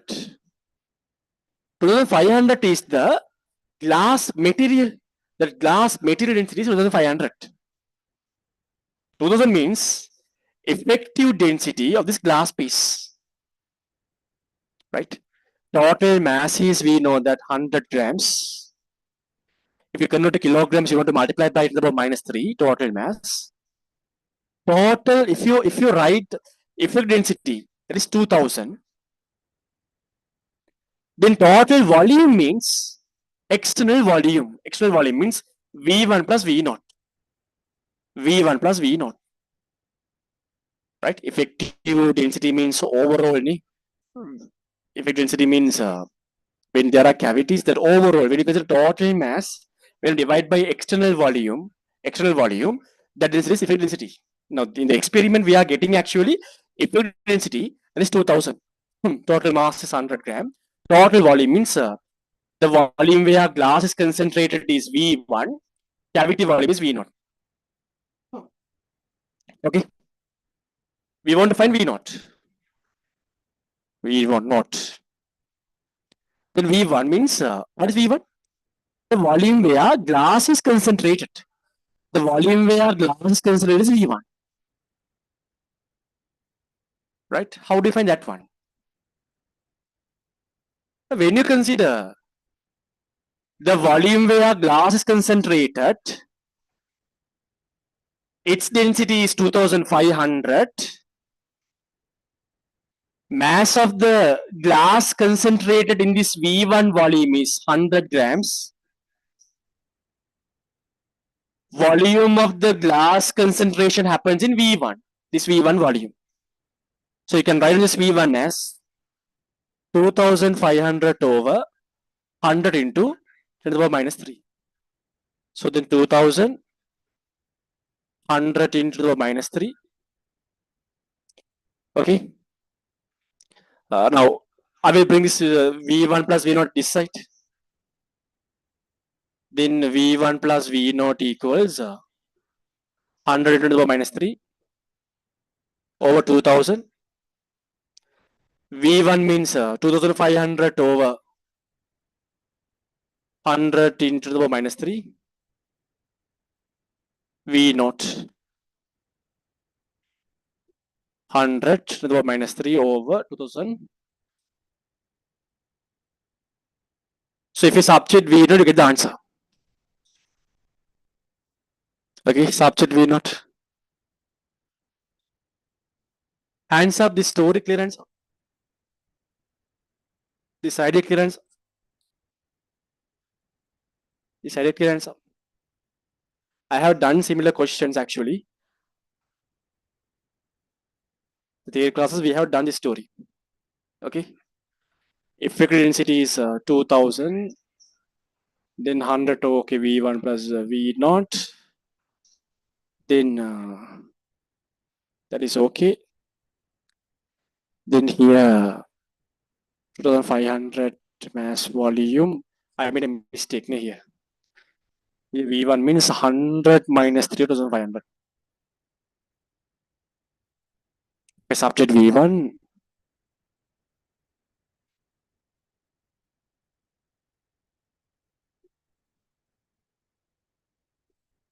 When is the subject? When is subject V naught? Finally. The subject V naught finally. We're not going to be here. Here these two zeros cancel out, these two zeros cancel out. Then we are getting finally V naught means 10 to the power minus 3, take it as common factor out. 1 over 20 minus 1 over 25. Then 50, not 50, 100. 100 common denominator. 10 to the power minus 3 is here. Then here 5 minus 4. If you simplify this one, 5 minus 4. That means 1 over 100 into minus 3 minus 5 meter cube. Answer. Right. 940. Clear answer. Students, clear answer. So it's clear. One time you refer the what is effective density. Right. One time you refer the effective density and read this question again. We'll take a break and anyhow we'll finish this paper. Now, like how we keep a target to finish the target papers, past papers also we'll keep a target and we'll do it. If not, we can't do it properly. We'll take a break. Time is 9:30, 9:40. We'll take a 15-minute break, 9:40, 9:55. We'll come at 9:55. Then 11, maybe 11:30 we are doing. Next week onwards, I will start the session at 7 p.m.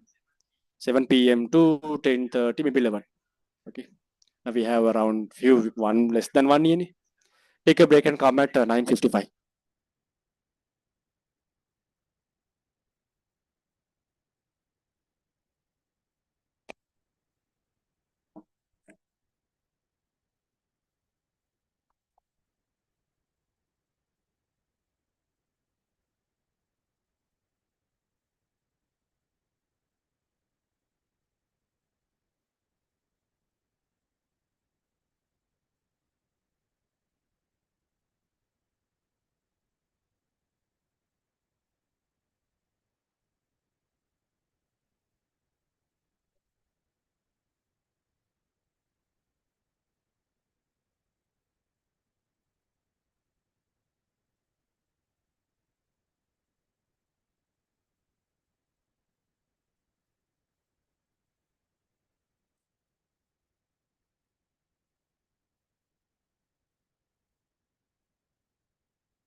Yes. Right. Okay. So then, next two questions. Next two questions. Question number three. 1990 level. Is it possible to bounce? It's not renounce. Bounce.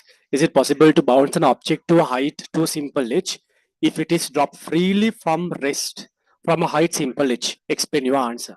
Explain your answer. Explain your answer.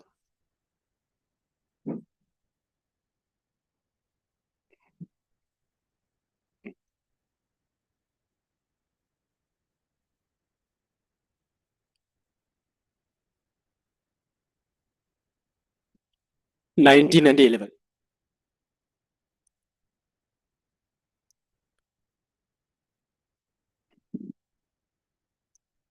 I will tell you one story now. Hereafter, try to join all sessions as much as possible. Try to join all the classes as much as possible. If not, the issue is what will happen is people who watch the recordings. I know that I'm pretty much sure that those students are not able to cover the recordings watching in that week itself. I'm very sure, right? Because with the work that we are doing now onwards, I know that they won't watch all the recordings. Sometimes they might watch the theory recordings. Sometimes I know that they won't watch the past recordings. They don't watch the target paper recordings. I'm very sure, right? You people, hereafter, I don't tell if you have any other theory class, then it's okay. It's okay. Every time, whenever you can join live and cover it. Don't keep recordings to watch. Don't do that hereafter. Now, how many classes that we are going to do per week? Past paper class, target paper class, two theory classes. I might do TUT question discussions also in between. What to do? In that case, roughly think 5 classes per week, 4 classes per week also.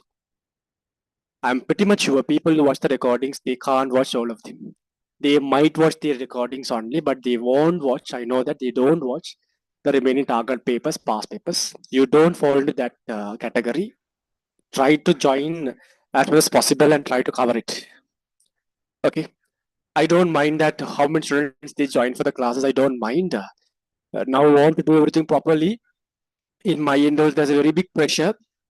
But anyhow, in my end, I keep on working till the A levels. This batch should be done everything perfectly for this batch. Okay, question number three. 1990 A level. Okay? It should be 1991. Okay, 1990 A level. 1990 A level.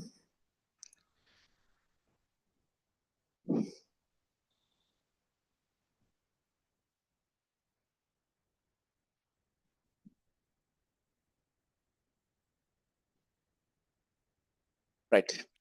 So then the story. The story. Is it possible to bounce an object to a height to simple edge if it is dropped freely from rest and height simple edge? It's not possible. It's impossible. Why? Just think this is the ground and this is an object. This object is released from rest. Initial velocity is 0. This object is released at a height simple edge. Released at a height simple edge.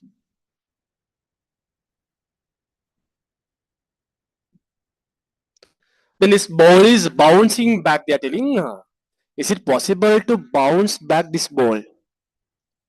Bouncing back this ball to a height to simple edge. It's a contradiction to conservation of energy. Conservation of mechanical energy. If this happens, it's a contradiction. The conservation of energy, conservation of mechanical energy. Why? We know that in a system, the total energy, if a total mechanical energy of the system must be constant, must be a same value, right? Look here. Then this ball, in case if this ball bounce back to a height to simple edge at the highest point, we know velocity of the object comes to rest. That's okay. Velocity becomes zero. When you release this ball goes down as it bounces back and reaches the maximum height. At the maximum height, velocity is zero.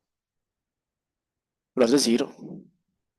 Just think when the moment you release the ball, then at the maximum height, when the moment you release the ball, the total energy means kinetic energy is zero since the velocity is zero. Ball only having the potential energy. Total energy of the ball at point capital is only the potential energy mgh. Let's say mass of the ball is simply total potential energy of the ball at point is mgh. Kinetic energy is zero. Only the potential energy is there. Total energy mgh. Right? Same ball, same object. As it reaches point capital B, its energy is getting kinetic energy is zero again at the maximum and velocity is zero, but potential energy of this object is mg into 2h 2 mgh. Basically what happened due to the bouncing, when we in a practically we know when we bounce an object, we know energy is reducing because of this collision, but here they are telling here energy has increased. Scenario A and energy at B. It's not possible because you want to tell that it's not possible. This is not possible. The reason is what? In a system, total energy cannot be increased unless you provide energy additionally. In a collision, practically what happens actually, let's say now you released from a height simple h. After ball bounces back up to a height less than simple h. In a practical scenario, ball bounces back less than simple h. But in this scenario, you are releasing from height simple h from rest, it's bouncing back to height 2 simple is wrong. Because why? Energy of the object must be always a constant, but before and after, energies are different, doubled. It's a contradiction. That story is okay. Next idea. Next idea, then an object starts to slide from rest from point A on a frictionless curved surface ABC, and then continues its motion on an inclined plane CD, but unfortunately the diagram shows a curved CD surface, but CD must be straight line. Okay. Then it continues its motion on an inclined plane CD and horizontal plane D as shown in the figure. Assuming that the object always remains in the contact with the surface. I do the diagram. If I do the diagram, this story, the diagram.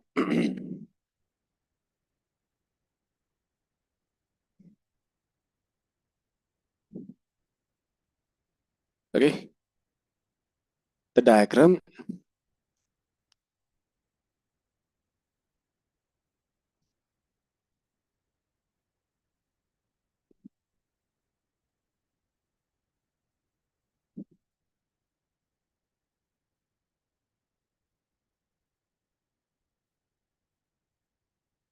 Is a straight line.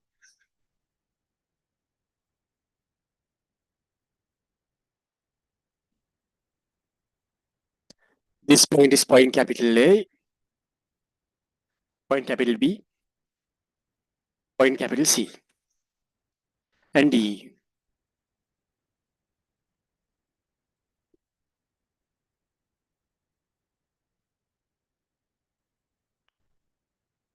This angle, I mark it as theta. This gap is 0.5. A kind of right angle triangle you can see. And vertical height from point C to the ground, that is also 0.5. That is also 0.5. 0.5. Okay, right. Okay. Then object starts to slide from rest from point A. And object starts to slide from rest from point A on an frictionless curved surface ABC. Okay. Now this object is released from rest at point capital E. Object is released from rest at point capital E. Okay. Then the initial velocity is zero. That means kinetic energy is zero in the beginning. Right? Initial velocity is zero. Let's say now this horizontal level is our zero potential level. Zero potential level. This level is our ZP. That means gravitational potential energy of the objects at this level is zero. That is what we mean by zero potential level. Then the vertical height to object at A from the zero potential level is 1 meter. 1 meter. This gap is 1 meter. This gap is 1 meter.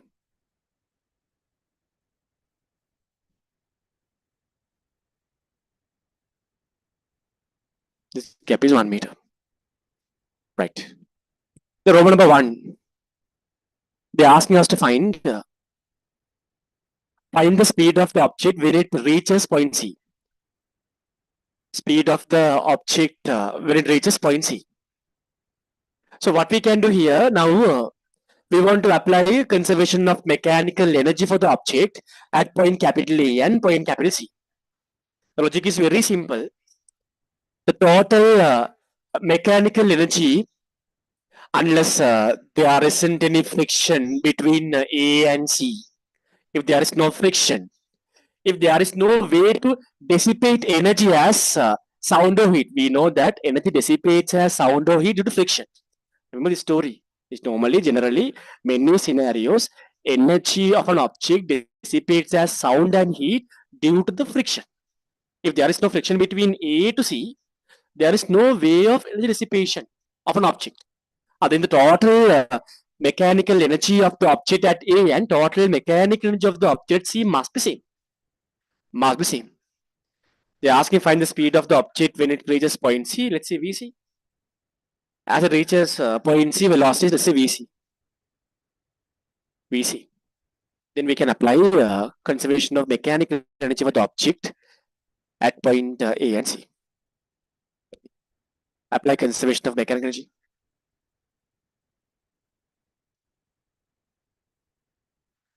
Apply conservation of mechanical energy. Right. For the object, when you consider point A and C, point A and C, total mechanical energy at A, that means kinetic energy is zero because velocity is zero. Gravitational potential energy of the object at A means mgh. Mass, we don't know, simple limb. Gravitational acceleration is 10 mg. The height to the object at A from the zero potential level is 1 meter. Must be equal to total mechanical energy of the object at point C. Point C, gravitational potential energy of the object is what? Mass is simple limb, mgh, g is 10. The height is 0.5 meter. Plus kinetic energy of the object at C, half m Vc. I want to find Vc only. Vc squared. Story. All the simple limb terms we can cancel out. Then we are getting here 10. 10 plus 0.5 means 5. Then this 5 goes to the left side. 10 minus 5 means 5. Somehow we are getting a Vc as root 10. We simplify this Vc. We are getting a Vc as root 10. Here 10, here 5. 10 minus 5 means 5. 5 into 2 means 10, root 10. Which is root 10. Okay. Root 10 means how much? Someone take a calculator and tell me the root 10 value. 3 point what? Root 10 means how much? Root 10 means how much? Someone tell me the value.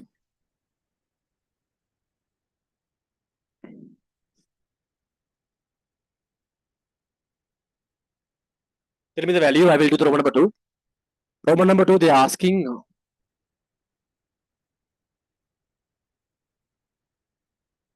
if the surface CD is rough with a coefficient of friction of 0.2, find the speed of the object when it reaches point D. Speed of the object when it reaches point D.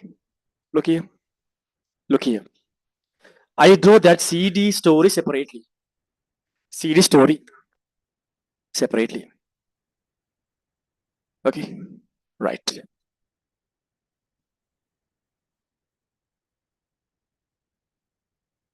They mentioned C to E, but the road is rough. The road is rough. This point is point C, point D. When the object is at point C, we know velocity of the object we found, that is root 10.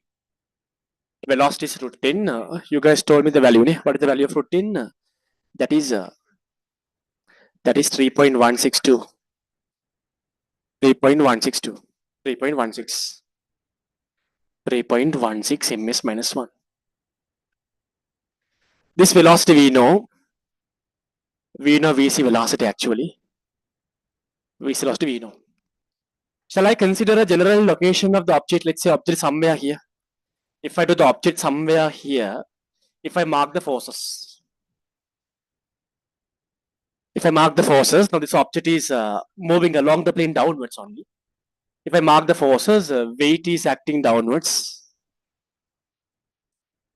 Normal reaction force is perpendicular to the inclined surface, capital R. The friction force acting on the object is along the plane upwards. Friction force acting on the object is along the plane upwards. That is, object is under a motion. This friction force is going to be not static friction force, but it is dynamic friction force. We can say FF, if not we can say FK, kinetic friction force, if not dynamic friction force, whatever. There are only three forces acting on this object. What we can do, we can resolve the weight. Mass is simple M. If I resolve the weight into two perpendicular components, one component is along the plane, one component is along the plane, other component is perpendicular to the plane, right? Then one component going to be mg. This angle is theta. This angle is theta. Then the component, this angle also theta. Then component along the component perpendicular to the plane. This angle is theta. The weight component perpendicular to the plane going to be mg cos theta. Mg cos theta. The weight component acting along the plane is mg sin theta. Mg sin theta. Mg sin theta. Right, mg sin theta. Okay, this story is clear. Story is clear, right? Okay. So what's happening? This object at C, moving along the friction surface and reaches point capital D. We want to find the velocity of the object point capital D. We want to find the velocity of the object at point capital D. Let's say velocity of the object at point capital D, let's say Vd. I want to find Vd actually.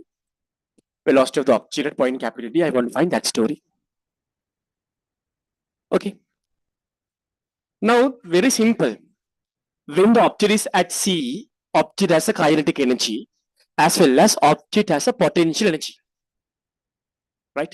The total mechanical energy of the object at C means kinetic energy plus potential energy. When the object reaches point capital D, we know object is at point capital D, that means zero potential level. Potential energy is zero, but object has a kinetic energy half m Vd square. Now total energy of the object means only the kinetic energy half m Vd square. But you know that when you consider total energy of the object at C and total energy at D, they are different. For an example, when the object is at point capital C, total energy is, for an example, 500 joules. For an example, total energy of the object at point capital C is, for an example, 500. When the object is at point capital D, total energy may be 350 joules. Then very clearly we can understand, sir, there is a reduction in the total energy of the object. Why, sir? Previously you told that when you consider point A to C, whatever the total energy of object at A, same total energy must be at objects at C. You told you that previously throughout the motion, total energy must be same. Here 500 means here also 500. But now you are telling when the object reaches point capital D, total energy reduced and now total energy of the object at D is 350. What is the reason? I said that total energy of an object remains same if there isn't any resistive forces, so if there isn't any, if the energy doesn't dissipate as heat or energy, total mechanical energy, I'm talking total mechanical energy of the system remains same if the energy doesn't dissipate as heat or sound. Then A to C path is very smooth. There are no any friction. Then the energy won't dissipate as heat or sound. Therefore, total mechanical energy of this object is same as kinetic plus potential. But what happens when the object is passing along the frictionless road C to D? Some amount of energy, not some amount, nothing. I'm rolling from C to D. I'm spending some amount of my total energy to overcome the friction. I'm spending some energy to do a work done against friction. We can tell different ways. I'm spending my energy, some amount of my energy to do a work done against friction. Why? Because I want to go along the plane downwards, but this friction guy, this friction force, not letting me to go along the plane downward. This friction guy is dragging me. This friction guy is resisting me. This friction guy is avoiding me to go along the plane downwards. Then I have to spend some energy to overcome this guy. Therefore, my energy is breaking. So, summary is very simple. I have done this story. If you want to find the work done against friction, remember, work done against friction is always equal to total energy difference between point C and point D. Do you understand? The total energy difference between point C and point D, that reduction. If I ask you, when the object is at C, total is 500. When the object is at D, total is 350. I'm asking how much is dissipated? You can tell that's a 150 joules of energy dissipated. If I ask you why 150 joules dissipated, so because that 150 joule of energy dissipated to do work against friction. If I ask you what is the work done against friction, 150 joules. So remember, very important story. You can tell that delta E, change in total energy. You can tell delta E total energy difference from C to D. From C to D, if you want, you can write down. From C to D must be equal to work done against friction force. Is the logic, this idea. Hands up. Till now, everything is very clear. Hands up. Till now, everything is very clear. Hands up. Till now, everything is very clear. Hands up.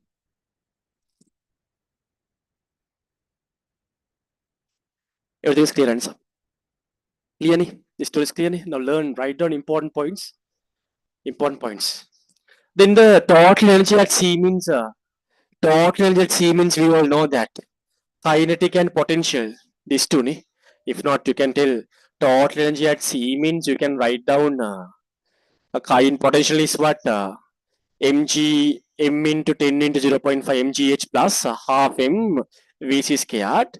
If not, you can tell total energy at A. That means mg into 1. Same, because you know total energy at total mechanical energy at A and total mechanical energy at C both the same, right?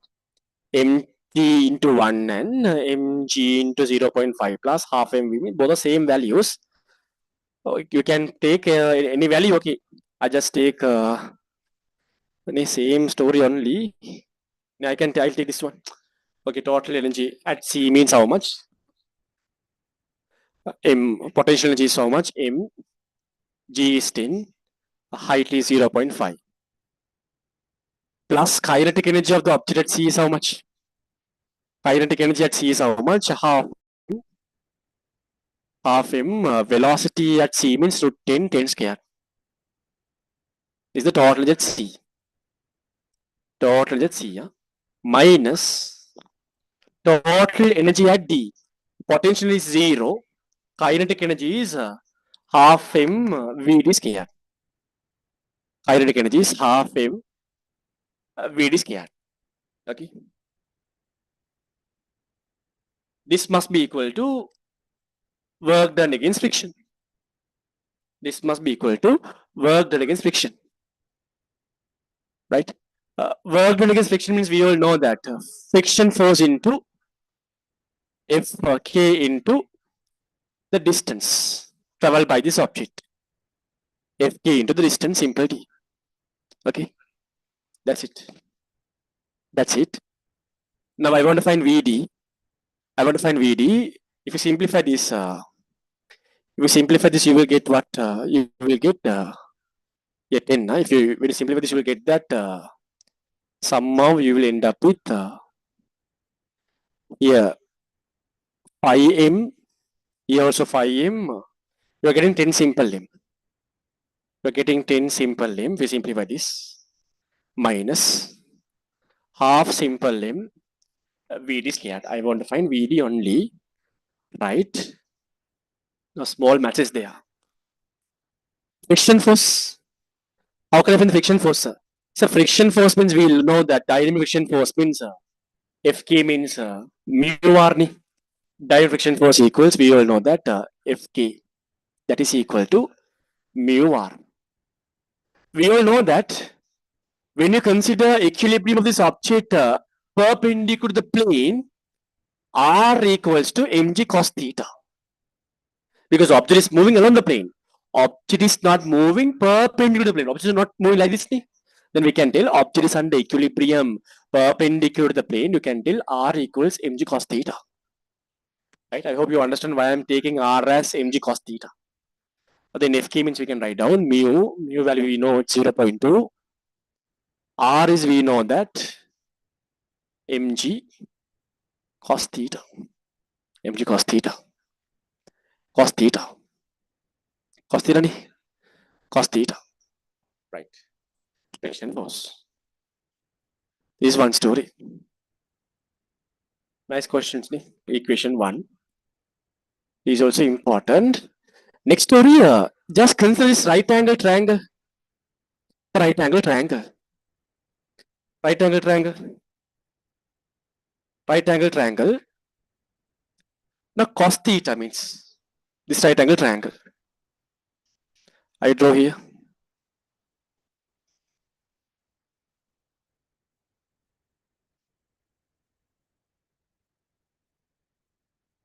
This angle is theta. 0.5, 0.5. This is simple d, ni? Distance traveled by the object. Simple distance.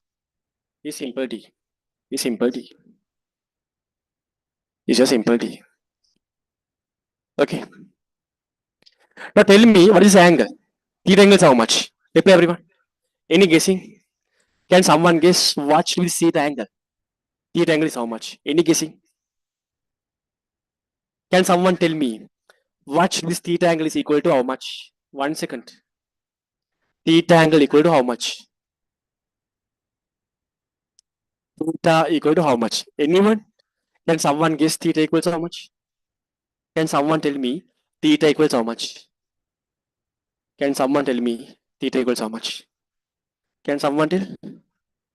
Theta equals how much? 45 degrees. Very good. 45 degrees. Why? Sir, we know that tan theta means opposite over adjacent. Opposite is 0.5. Adjacent is 0.5. 0.5 or 0.5 means 1. So 1 means tan 45. So tan theta equals 1 means we can remember it's tan 45. That means theta equals 45. Theta equals 45 degree. Theta equals 45. Then theta 45 means very simple. I can find d also easily. Cos 40 theta 45. I can find d also easily. D also easily. One can tell d cos theta is 0.5. Right? One can tell. There are lots of stories. One can tell d cos theta is 0.5. I don't know how many of you understand. If not cos theta, take cos theta if you want. Cos theta means what? Adjacent over hypotenuse. Adjacent is 0.5. Hypotenuse is going to be simple d. So simple d means what? 0.5 over cos theta cos 45. Right? This is my equation 1, equation 2, important stories. Equation 1, equation 2, theta is 45 story we know. Fk. Friction force from equation 1 we can write down. Nice question. From equation 1, we can write down friction force means what? Fk means mu mg cos theta. So we'll substitute later mu mg cos theta into simple d means how much? Simple d means how much? From equation 2, d 0.5 over cos theta. See, 0.5 over cos theta. If I'm wrong, tell me. All good? All good. D cos theta 0.5. D means 0.5 over cos theta. So cos theta cancel out. Simple lim cancel out. Finally, 10 minus half Vd squared. 10 minus half Vd squared. Really good questions. Mu is 0.2, right? G is 10. 0.5. 0.5. Okay. Okay. Simplification. Then here 0.2 into 10 means just 2. 2 into 0.5 means 1. 1 means here 9. Here 9 equals half Vd squared. If I'm wrong, tell me. You also please check my simplifications. I'm right or wrong. By substitute Vd. My Vd going to be Vd equals root 18.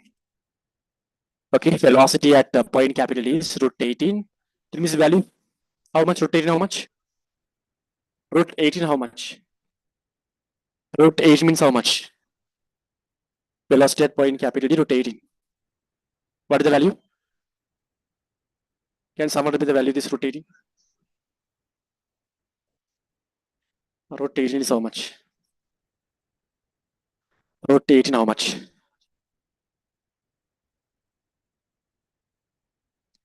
That is 4.24.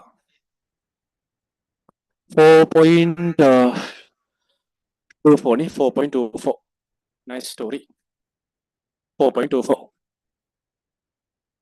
4.24 ms minus 1. Genuinely hands up. This entire story. Very clear hands up. This entire story is very clear hands up. Entire story is clear hands up. Entire story clear.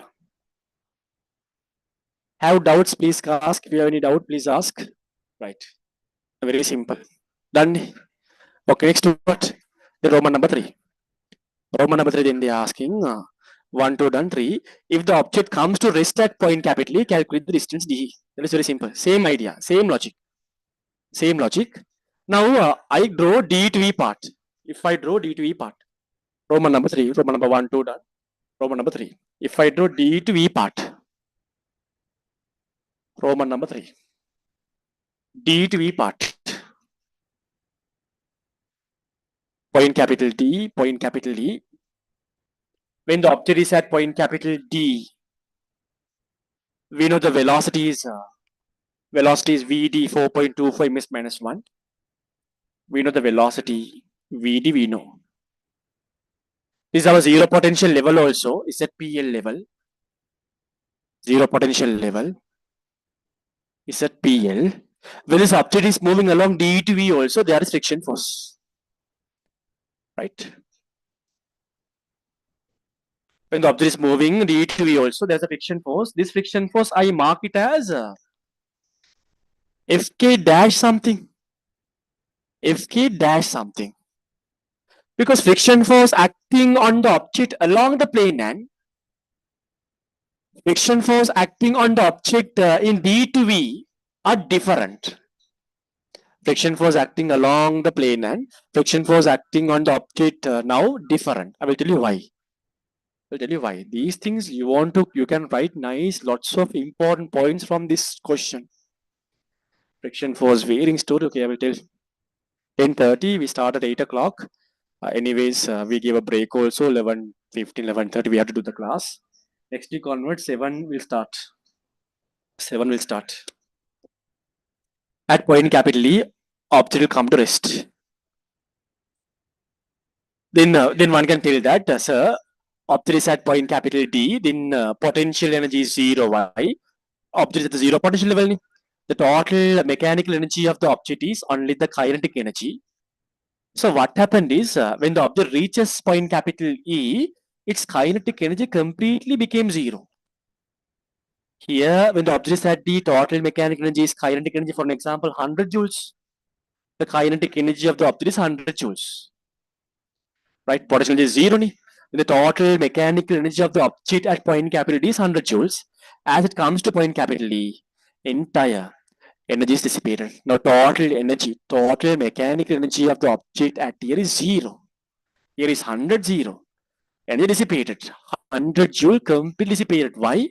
Because 100 joules spent to do work against friction. Now if I mark the forces, the weight is mg, normal reaction R. Now if I find the friction force Fk dash, same mu R. Same mu R, but now R is not mg cos theta. Now R is exactly mg. Do you understand the difference? Now friction force is mu mg. Now friction force is mu mg. Now friction force mu mg. Now friction force different. Different. This to remember. Okay. Equation 1. Again, you can tell in this scenario the change in kinetic energy. Because here no any potential energy involved, kinetic energy fully reduced. You can tell that change in energy, if not change in kinetic energy, equals work done against friction force. Friction force.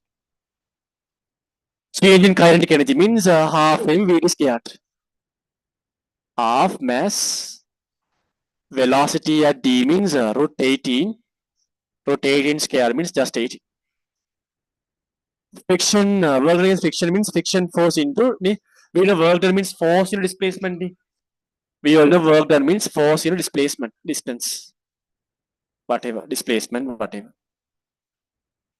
Then the force is friction force, that is mu mg. Friction force is mu mg. Mu mg from equation 1, mu mg into the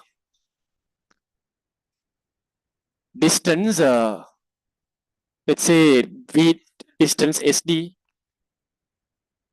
Distance sd. sd. But they're asking the question. In the question, they're asking if the object comes to rest at point capital A, calculate the distance d. So we can cancel out here simple and cancel out. When is subject SDE? When is subject SDE? By subject SDE. 18 over 2 means 9. Yeah, 9. Yeah, 9. 9 equals mu means 0.2. G is 10 into distance. It's a different displacement, whatever. SDE. So when you subject SDE, answer is going to be 9 over 2. 0.2 into 10 means 2. 9 over 2 means it's 4.5 meter. Done. Done. This is also done. See, this change in kinetic energy equals work done against friction. Change in total energy is work done against friction. When the object is going along the inclined force, friction is different. When the object is going along the horizontal surface, friction is different. Is the story. Right. Then Roman number 4, they are asking, draw a rough sketch of the speed time curve for the motion of the object between the C and E. Between C and E, speed time curve. Speed time curve between C and E. Between C and E, speed time curve. Right. Okay. Anyways, very clear. See here we noticed velocity at C 3.16, velocity at D 4.24. So we know C to D velocity is increasing. C to D velocity is increasing. You should decide that. Not velocity, sorry. C to D speed is increasing. You want to decide that whether speed is increasing in a linear way or speed is increasing in a curved manner. You want to decide that properly. Then D to E velocity is decreasing. D to E velocity is decreasing. Right? D to E velocity is decreasing. If you draw the story, how am I going to draw the story? Velocity increasing and velocity decreasing. Speed time curve. Speed time curve, if you draw it, speed time curve. Velocity increasing, decreasing. Okay, right. Look here, speed time curve. I erase this one. I erase this side. Then we have one essay question for today's story. This diagram erase. Okay, fine. Last one. The last one. Speed time curve. Speed time curve. Right. So when you consider object acting, object moving along the plane, there are two forces: mg sine theta, friction. They are constant. We know mg sine theta is larger, friction is smaller one. For example, mg sine theta, let's say 50, for example. Friction force along the plane, for example, 40. Resultant force is acting along the plane. Resultant is 10 along the plane downwards. As a result, object undergoes acceleration. At C, object has a velocity 3 point something. At D, velocity is 4 point something. Then in the beginning, C to D, there's an acceleration. Constant acceleration. What's constant acceleration? Because mg sine theta along the plane and this friction force, they are constant. They don't change, right? C to D, weight is mg sine theta, friction is same friction. Therefore, 50, 40 fixed values, result is same acceleration. Then D to E. D to E, that is also deceleration. Deceleration. That means left side direction acceleration. Velocity is decreasing right side direction, left side direction acceleration. This is the answer. Done. Genuinely hands up. Did you really understand this lesson? This question? Raise your hands. Today I think we discussed really good 3 questions. Today I didn't talk anything. Genuinely, please get this, my dear students. Get this. I know no one is putting this effort because I also have an eager to create a good result in your batch. Right after 24 A level batch, I am really have an eager to get a result from your end also. Please get this. No one, I know that, I can guarantee that no any class doing this. Some classes before 2-3 months before they put a kind of story and they tell revision, they tell lots of gossips, and no one is doing like this. I can guarantee. You just tell me a class doing like this. No one is doing like this. I know that. Please get this, my dear students. Don't worry, where are you now? Don't worry, where are you now? Doesn't matter, right? Learn these things, polish your things. Every point that we discuss, sharply, carefully. Tired or not doesn't matter. Your tiredness doesn't matter.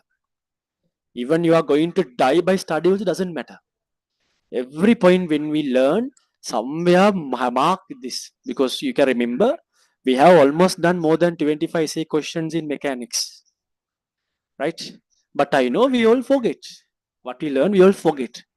That's why I'm telling every essay question you learn, every important point you should brief into a short note point book. We don't have time to redo the essay questions again and again, but we have time to review that what short note point book. Do this. Definitely you all can get A. Definitely. Okay. The last essay question. Nice question. Hands up. Who have the energy to do the last one? Hands up. Who have the energy to do the last one? Hands up. Have the energy. Hands up. Should have energy. Very good. Very good. Huh? Last question. The last question we'll do. We'll do. Almost 10:40. We have 20 minutes to go. Okay, can do the last one.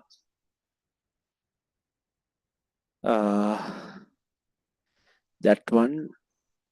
1990. State Archimedes principle.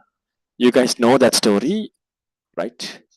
So we all know that always weight is equal to weight of an submerged. Now, when you submerge an object into the story that is 1990. Question number 4, the last one.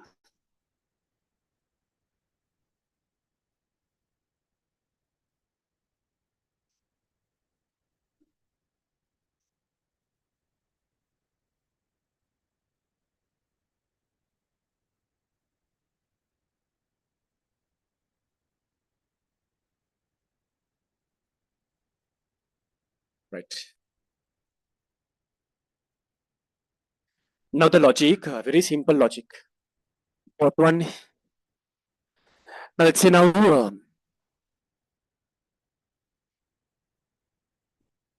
very simple logic. The logic is very simple. Let's say Eureka 20 or whatever.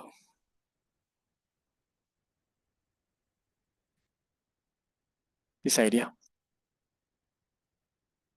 Water or any liquid filled completely. A liquid is filled completely in this Eureka container. Okay, like this.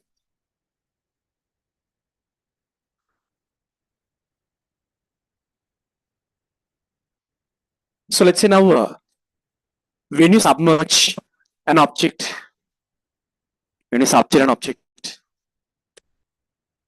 say fully you submerged, an object is fully submerged. In the beginning, before submerge the object, liquid, it can water, let's say water or any liquid is fully filled till the tip of the mouth, whatever. Once you immerse an object completely, we all know that some amount of water will overflow. When you collect that overflown water into a beaker or whatever, when you collect that overflown water into a beaker or whatever, the idea is the weight of that overflown water, the weight of that overflown water is equal to the weight of the object. Do you understand? The next thing is, let's say submerged volume is, now we know submerged volume is the entire volume of the object. Submerged volume is entire volume of the object. Right? Submerged volume is entire volume of the object. Right? Then remember, equal volume will be displaced. Equal volume will be displaced. Right? Equal volume will be displaced. Okay? This story. Clear? This story clear. Okay. Okay. Okay. What I explained. Look here. Look here. I will explain it again. I think I made a small mistake. Okay. I made a small mistake. Okay. If there's an object, when you immerse this object completely into a liquid, in the beginning, this container is fully filled till the tip of the mouth. When you immerse an object into the container, we know some amount of liquid will overflow. If you collect that overflow liquid volume, if you collect overflow liquid volume, right? That overflow liquid volume, man, volume of the submerged object, they are same. That is correct. Overflow liquid volume and volume of the submerged object, they are same. Okay, they are same. Next thing is, when you measure the weight of the overflow liquid volume, when you measure the weight, you know the volume of this liquid. If you multiply by the density of this liquid, if it is water rho W, if you multiply the density of the liquid, the weight of this overflown liquid, the weight of the overflown liquid equals to the upthrust force acting on this object. Okay, the weight of this overflown liquid, the weight of the overflown liquid volume equals to upthrust force acting on the object. V rho, V rho G. This idea is, you want to remember. Earlier I told that weight of the object equals weight of the overflow liquid volume. That's wrong. Huh? Earlier I told weight of the object equals weight of the overflow liquid volume. That's wrong. Submerged object volume and overflow liquid volume, they are same always. Overflow liquid volume weight is equal to upthrust force acting on the object. It's clear. Okay. Right. Now the story is very nice question. Nice question. Last in wall cylinder vessel fitted with a mechanically operated piston capital P at its open end as shown in the figure. Right? Is used to send a person to the seabed to collect specimens. The water level inside the vessel can be adjusted by raising or lowering the water level inside the vessel. Water level inside the vessel can be adjusted by raising or lowering the piston. Air pressure inside the vessel is always maintained at the atmospheric pressure. Air pressure is always inside the vessel. Pressure is atmospheric pressure by means of internal air pumping system. Okay. Roman number 1, when the vessel is put into sea, the volume of air trapped inside the vessel is found to be 2 meter cube. This question is very difficult to understand. And the vessel is found to float with 1/10 of this air volume above the sea level as shown in the figure. Find the mass of the vessel and its contents. Find the mass of the vessel and its contents. Density of water is 1000. I will show this idea. Simply, why there's a vessel and there's a piston. Why they are talking about a piston is, by moving the piston up or down, they can reduce the volume of the container. They can reduce or increase the volume of the vessel. Why they are talking about piston? By moving piston down or up. Just think there's a stage. Very careful listen story. Nice question. There's a piston.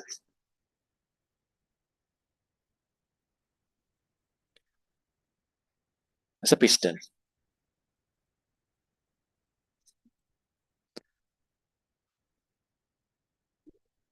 There's a piston.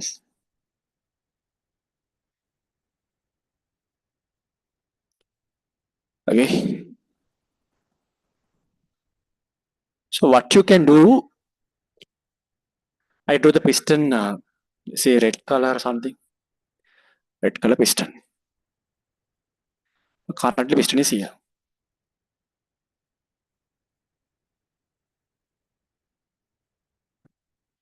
So what you can do, you can move the piston up or down.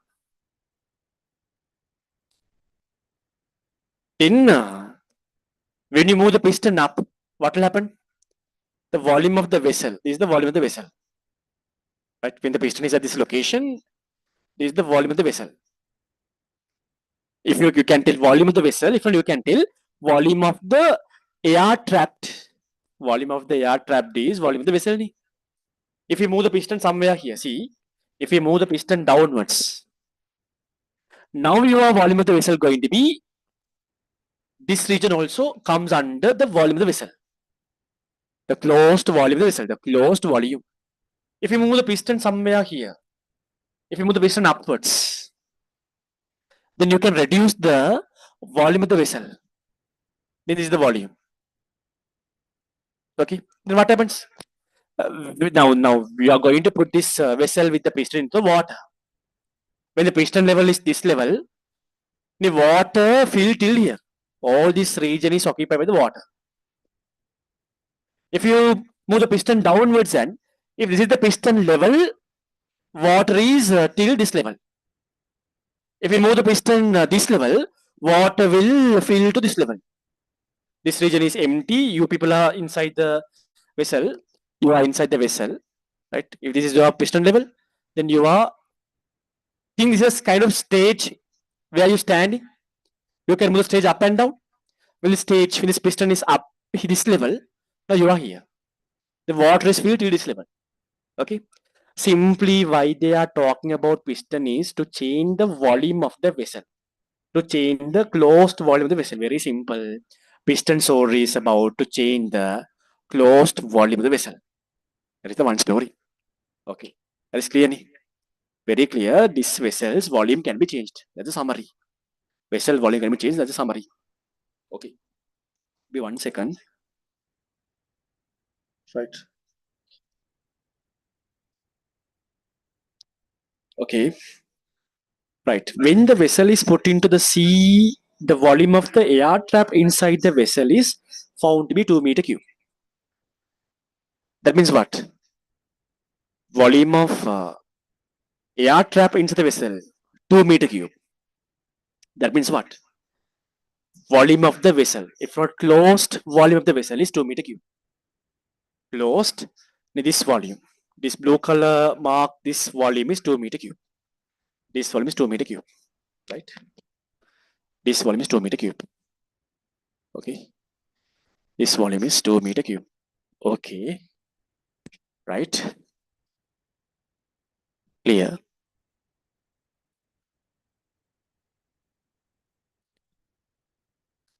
Vessel is found to float 1/10 of this air volume above the sea level as shown in the figure. This is something like this. There's an object. There is a container. That container is partially immersed in water or something. This container is partially immersed. 1/10 of now the volume of the container means 2 meter cube. Now we can normally when you consider a container, glass container, volume is fixed. Its internal volume is fixed. A glass cube means internal volume is fixed. But this vessel's specialty is its internal volume, its external volume can be changed. When you move the piston down, external volume increases. When you move the piston up, volume decreases. That's the only difference. Now currently volume is 2 meter cube. Out of 2 meter cube, 1/10 is above the sea level. 1/10 is above sea level. This volume is 1/10 of entire volume. Entire volume is 2 meter cube. 1/10 is above sea level. Let's say 2 meter cube is capital V. V over 1/10. 1/10 means V over 10. This red color volume is V over 10. Red color volume is how much? 1/10 of volume is above the sea level. Okay. Then what is submerged volume? Entire volume of the container vessel is V, 2 meter cube. What is submerged volume? 1/10 is above the sea level. Then 9 over 10 is below sea level. Submerged volume is how much? Submerged volume we know that 9V over 10. Am I correct? V is 2 meter cube. Submerged volume of the container is how much? 9V over 10. If you mark the forces, there are only two forces. Total weight downwards. Total weight downwards. Other one is the upthrust. Total weight downward. Other one is upthrust. Clear? If you mark the forces, total weight downwards. Other one is upthrust. All good, ne? Total weight. It's capital MG. Is upthrust. Upthrust going to be capital U. Capital U. There are two forces. Fed through the sea water surrounding. Water has filled till this level piston. Till the piston, water is filled. Read these questions again. Okay. Then they are asking capital M. Very clear. There is an object, volume is 2 meter cube. Out of 2 meter cube volume, 9 over 10th of volume is submerged. Then we know there are two forces acting on the object, upthrust equals mg. If you consider the equilibrium of the vessel, if you consider equilibrium of vessel, we all know that upward force upthrust equals weight mg. Upthrust means V rho g. Upthrust means V rho g. Submerged volume. Submerged volume is 9V over 10. Submerged volume is 9. Volume is how much? 2. 9V over 10. Density of surrounding medium is water. 1000. Gravitational acceleration is 10. Must be equal to total weight of the vessel, including all the internal components. Capital M. G is 10. 10 cancel out. 1800 kilograms. Capital M is 1800. Nice question. 1800. 1800 kilograms. This is okay. This is okay. Next idea. Then Roman number 2. If the area of the cross section of the piston is 0.75 meter cube. If the area of the cross section is 0.75 meter cube, find at least by how much the water level inside the vessel be raised in order to make it sink. A really nice question. If you really love and learn. Roman number 2. Roman number 2. Roman number 2. See the idea. Nice idea. Nice logic. Roman number 2. So currently, what is the volume of the vessel? 2 meter cube. If the volume of the vessel is now, I told you this vessel volume can be changed. Volume of the vessel can be increased or decreased. But do you think weight of the volume can change? No. The weight of the volume is same as 1800, 18,000 Newton. Weight can't be changed. Volume can be changed. Weight of the vessel is same, 18,000 Newton. And also we know there are only two forces. One is upthrust, other one is the weight. There are two forces, upthrust, weight. We all know that always upthrust equals weight. In this scenario, upthrust equals weight. Right? Okay. Upthrust equals weight. Okay. Right. Look here. Look here. For you understand only I'm doing these stories. Carefully get the maximum benefit. Vessel, I use a box. I draw a box with the vessel. Earlier,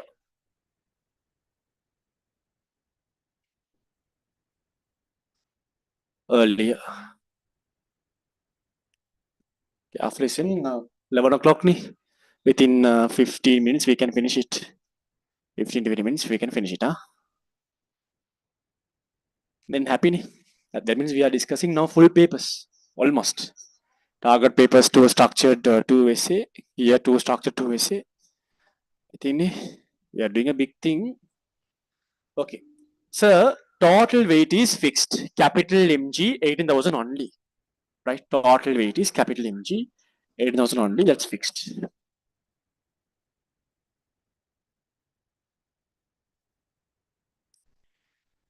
Upthrust is U. That is also fixed.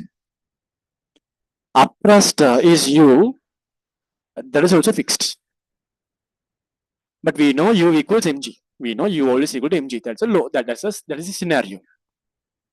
So U means U taught us submerged volume V. Surrounding medium is what? Rho W G capital M capital G. V means submerged volume. V means submerged volume. V means submerged volume. Now in this scenario, we know, can we change capital M? Can we change capital M? Mass of the vessel, we can't change. 1800 fixed, we can't change. G cancel out. Density of water, can you change? We can't change density of water. But what you can do here, since this vessel volume can be adjusted, vessel volume can be reduced or increased, what you can do, submerged now. Submerged volume is always same. Remember, here, capital M is constant, rho W is constant, submerged volume is a constant. That's true. Submerged volume, the total submerged volume is constant. Earlier story, vessel volume is not fully submerged, right? Earlier, vessel volume is not fully submerged. Earlier, total vessel volume is 2 meter cube. Submerged volume is how much? 9 V over 10 means how much earlier? Earlier, submerged volume is how much? 9 into 2 over 10, 1.8 meter cube. Earlier, submerged volume is 1.8 meter cube. Earlier, vessel volume is 2. Therefore, vessel was not fully submerged. Now, they are telling, now in this question number 2, they want to sink the, if not submerge the complete vessel. Right? They want to completely submerge, they want to sink the vessel. Right? Then we know that if you want to sink the vessel completely, submerged volume should be 1.8 meter cube. If you want to sink the vessel completely, what you going to do? What we can do? In the beginning, total vessel volume was 2, submerged volume is 1.8 meter cube. Therefore, some amount, submerged volume is fixed. Under this weight mg, submerged volume is 1.8 meter cube only. You want to ensure somehow submerged volume is 1.8 meter cube. You want to ensure submerged volume is 1.8 meter cube.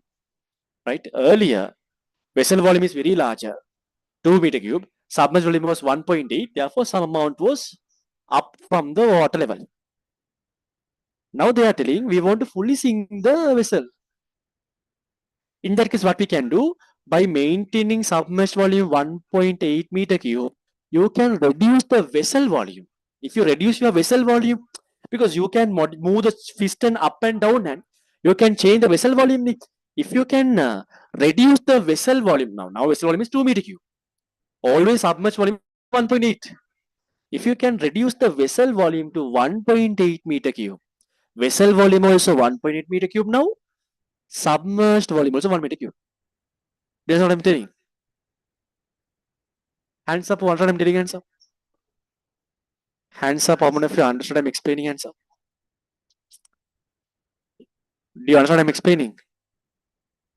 No? Tell me. 11 o'clock. How many of you understand, hands up? Understand? Ready?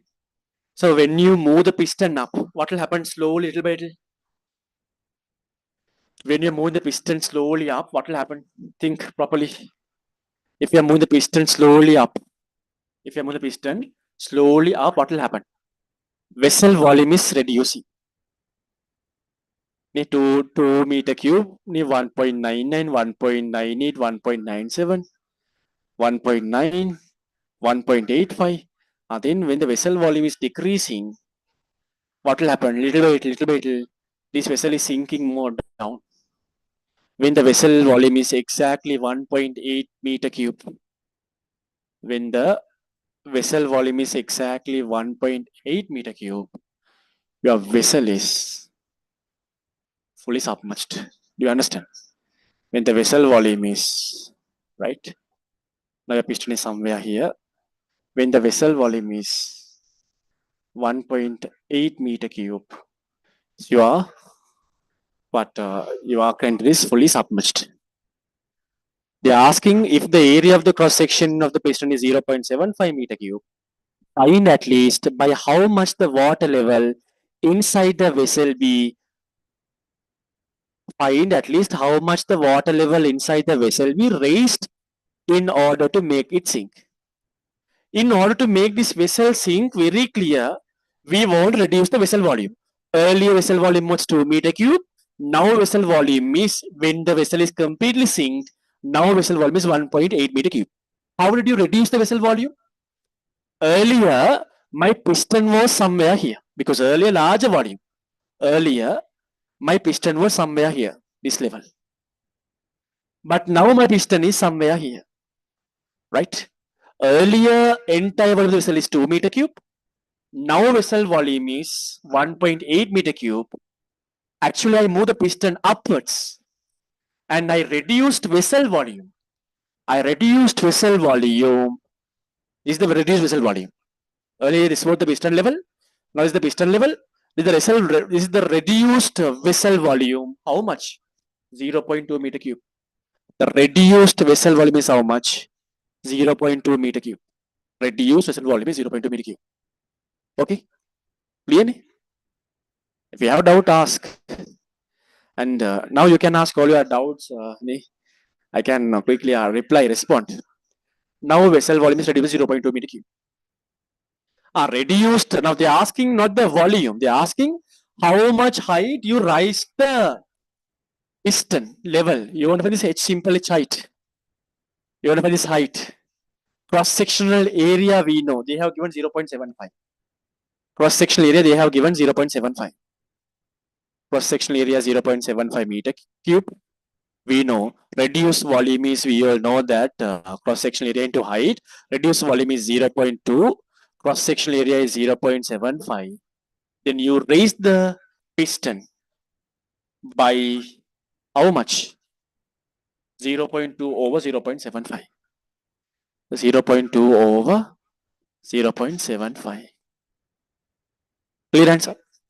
Hands up. How the way I obtained this H? Hands up. That story. Last two. Tell me the answer. When you divide 0.2 by 0.75, how much? What is the answer? Get someone tell me the answer. Problem number 3. When the specimen was stored in the vessel,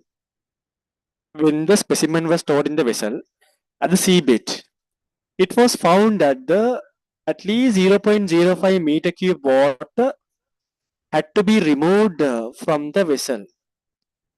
When the specimen was stored in the vessel at the seabed, it was found that at least 0.05 meter cube of water had to be removed from the vessel to lift off. Calculate the mass of the specimen collected. Calculate the mass of the specimen collected. Okay. Right. Look at this idea. Till now, everything is clear and sub. Till now, everything is very clear and sub. Till now, everything is very clear and sub. Till now, everything is very clear and sub. 11, 10. Right. 0.267. Okay. If you divide 0.2 by 0.75, how much? Answer 3 over 4. 0.267. Okay. Now listen. When the specimen was stored in the vessel at seabed, it was found that at least 0.05 meter cube of water had to be removed from the vessel. Okay.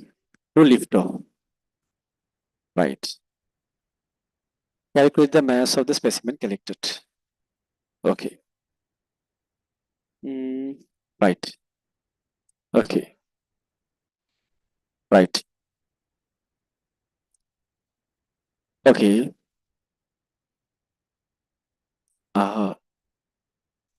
Right. Okay. See this idea?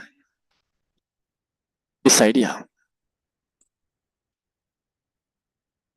Okay. This idea. Okay. Okay. Now, okay. Can you remember in the beginning, I said to you that in the beginning, when now, this is a really good question.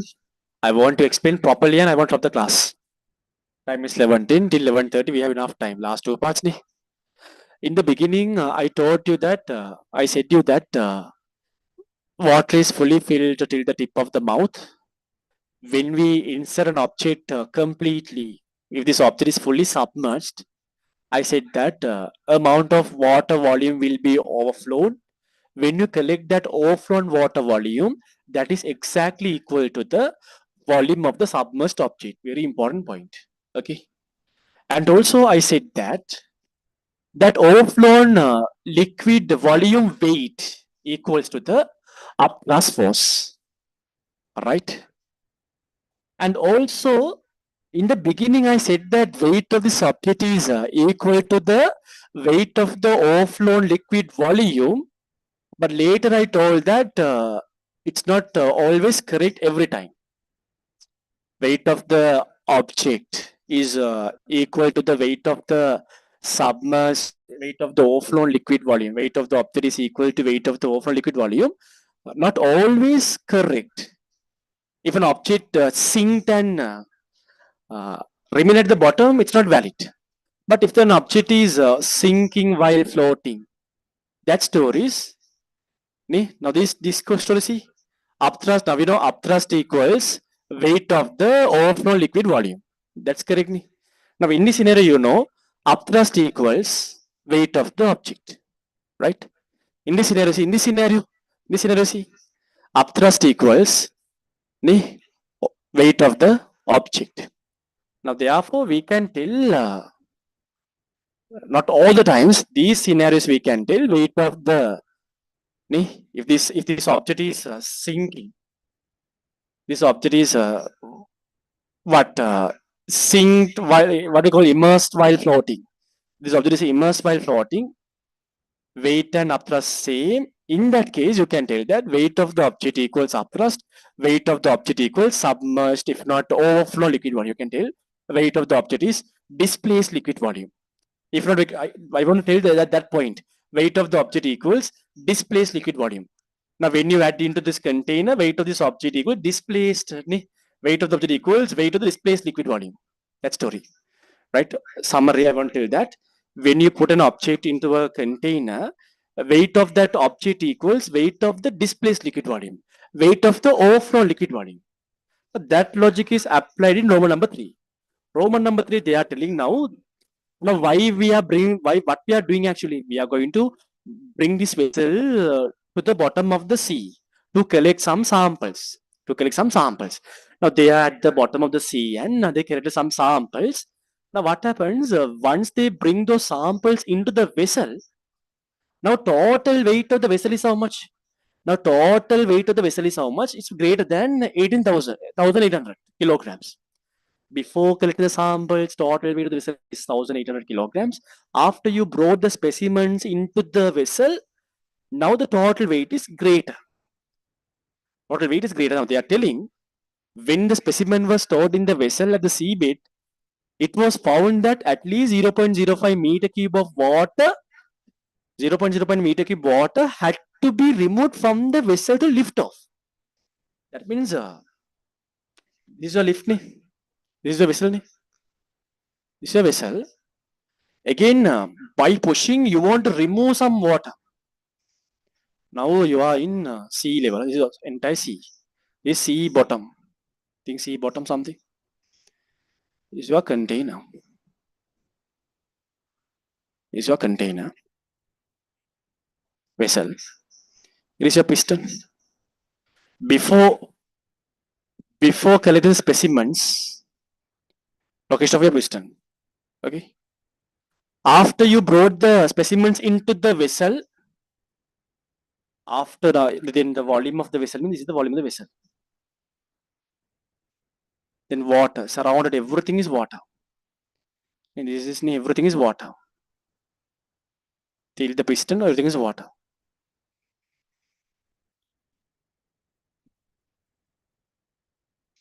Once again, redo it, then you understand. If you got stuck, ask me, I will explain again. They tell that after you brought that specimens into the vessel, you should remove at least 0.05 meter cube of water. You want to remove. That means you want to push the piston up or want to push the piston down. Hands up who says if you want to remove the water, 0.05 meter cube water, if you want to remove means, if you want to displace means, if you want to displace means, raise your hands, we want to push the piston up and up. We want to push the piston up and up. We want to push the piston down and up.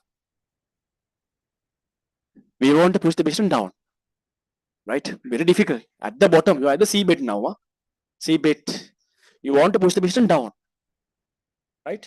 Now, when you are push the piston down, let's say you push somewhere this level, then you removed this much of water. You remove this much of water. You displaced this black color water volume. You displaced black color water volume outside. Displaced water volume is 0.05 meter cube. Right? We know that displaced water volume weight is equal to weight of the additional object. This weight of the displaced water volume equals weight of the object. Then we can tell, so displaced water volume is we displaced this much of water volume. So weight of the object that we put inside the vessel is equal to weight of the displaced water volume. V volume rho density of the water 1000 G. Then we are getting 500 kilograms, sorry, 500 newtons of water. Yeah, 500 newtons. Then 50 kilograms of water, sorry, 50 kilograms of specimen we brought into the vessel. Did you understand? Weight of the displaced water volume equals weight of the object. So if you want to bring an object inside the vessel, you want to displace equal weight of water outside. Do you understand what I'm telling? And that story is clear answer. That's it. That's it only. That's it. All the stories finished. And that last story, this Roman number 3 clear answer finished, almost finished. This part did you understand? Hands up. If you understood, hands up. Are you very sure? If not, acting like you guys understand. Are you sure? Who is other guy? Are you guys sure? Okay. Now write down somewhere else. Weight of the object is displaced liquid volume weight. That's it. That's it. Then okay. Then the last part is AC. Last part is AC. Last part is AC. Then finished. Last part is AC.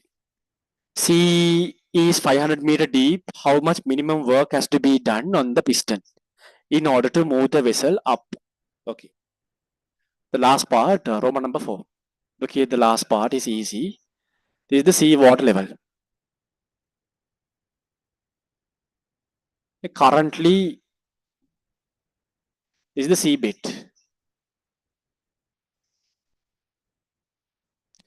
This gap is 500 meter.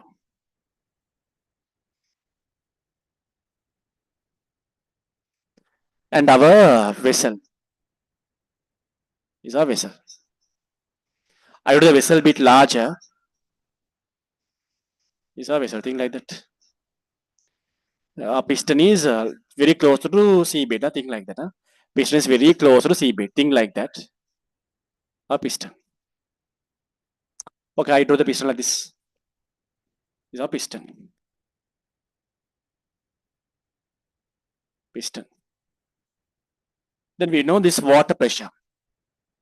The water pressure. Can you tell what now when you consider water pressure acting on the piston, right? Now you can assume that piston of the vessel is almost at the bottom of the sea. You can think that piston is almost at the bottom of the sea, right? My question is, what is the pressure at the bottom? Pressure at the bottom. any point at the bottom. If you want to find the pressure, we all know that P equals H rho G. Pressure at the bottom is P equals H rho G. Pressure at the bottom is P equals H rho G. From the free seawater surface to the bottom, height is 500 meter. Density of the water is 1000. Gravitational acceleration 10.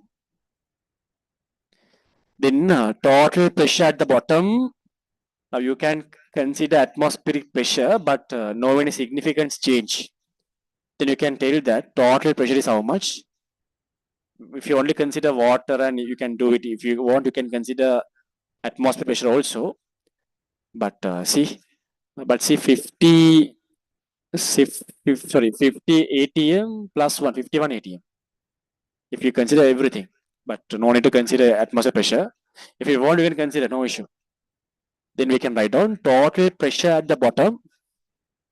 Okay. Total pressure at the bottom. You can think that 500. Sorry. Okay. Plus 5. Yeah, want to consider atmospheric pressure plus 5. Okay. My target is at the bottom. I want to find the total pressure. Then H rho G plus pi. Atmospheric pressure is pi. H rho G plus pi. Is very clear? Then 5 into 10 to the power 6 plus pi. Clear? Total pressure at the bottom is this much. Now shall I zoom this piston and shall we see how this pressure force acting at the piston? We'll see. Shall we zoom this piston and we'll see how the pressure force is acting? If I zoom the story, see, if I do the piston somewhere here. Okay, we can finish the class. If I zoom this piston, see. Now they told me inside the vessel, pressure is atmospheric pressure. Inside the vessel, pressure is atmospheric pressure. Is the piston. Inside the vessel, pressure is atmospheric pressure pi. When you consider outside the piston means at the bottom of the seabed, at the bottom of the sea. Outside the piston, pressure is this much. Outside the piston, pressure is how much? This much. 500 over 6 plus 5. Very clear. Pressure difference. Inside the pressure is pi. Outside the pressure is this much. Can you tell me, we learned that in our studies, we learned that pressure force. We all know pressure means force over area. We all know pressure means force over area. Learn the stories. Sometimes you are don't panic. Don't panic. Now onwards, understand and familiarize these things. Exam, then you don't want to panic. Pressure means force over area. Then, sir, we know, I taught you that this pressure force always perpendicular to the contact surface towards the surface. Always pressure force perpendicular to the surface towards the surface. Pressure force always perpendicular to the surface, always to the surface. Due to the external pressure, you know that the pressure forces, if I mark it, the pressure forces perpendicular to the surface, perpendicular to piston, towards piston. You know the piston area is 0.75 meter square. Piston area, we all know, 0.75 meter square piston area. And also when you consider pressure forces due to the internal pressure pi, if I mark the pressure forces due to the internal pressure, smaller pressure, because smaller pressure means smaller pressure force. Smaller pressure force. Very clear. The external pressure is larger than the internal pressure. Therefore, external pressure forces larger than internal pressure forces. If you want to find the resultant force acting on the piston, very clear, resultant force acting on the piston is upwards. Very clear, resultant force acting on the piston due to the pressure difference is upwards. Very clear? So you can tell when you consider the pressure difference is how much? external pressure minus internal pressure.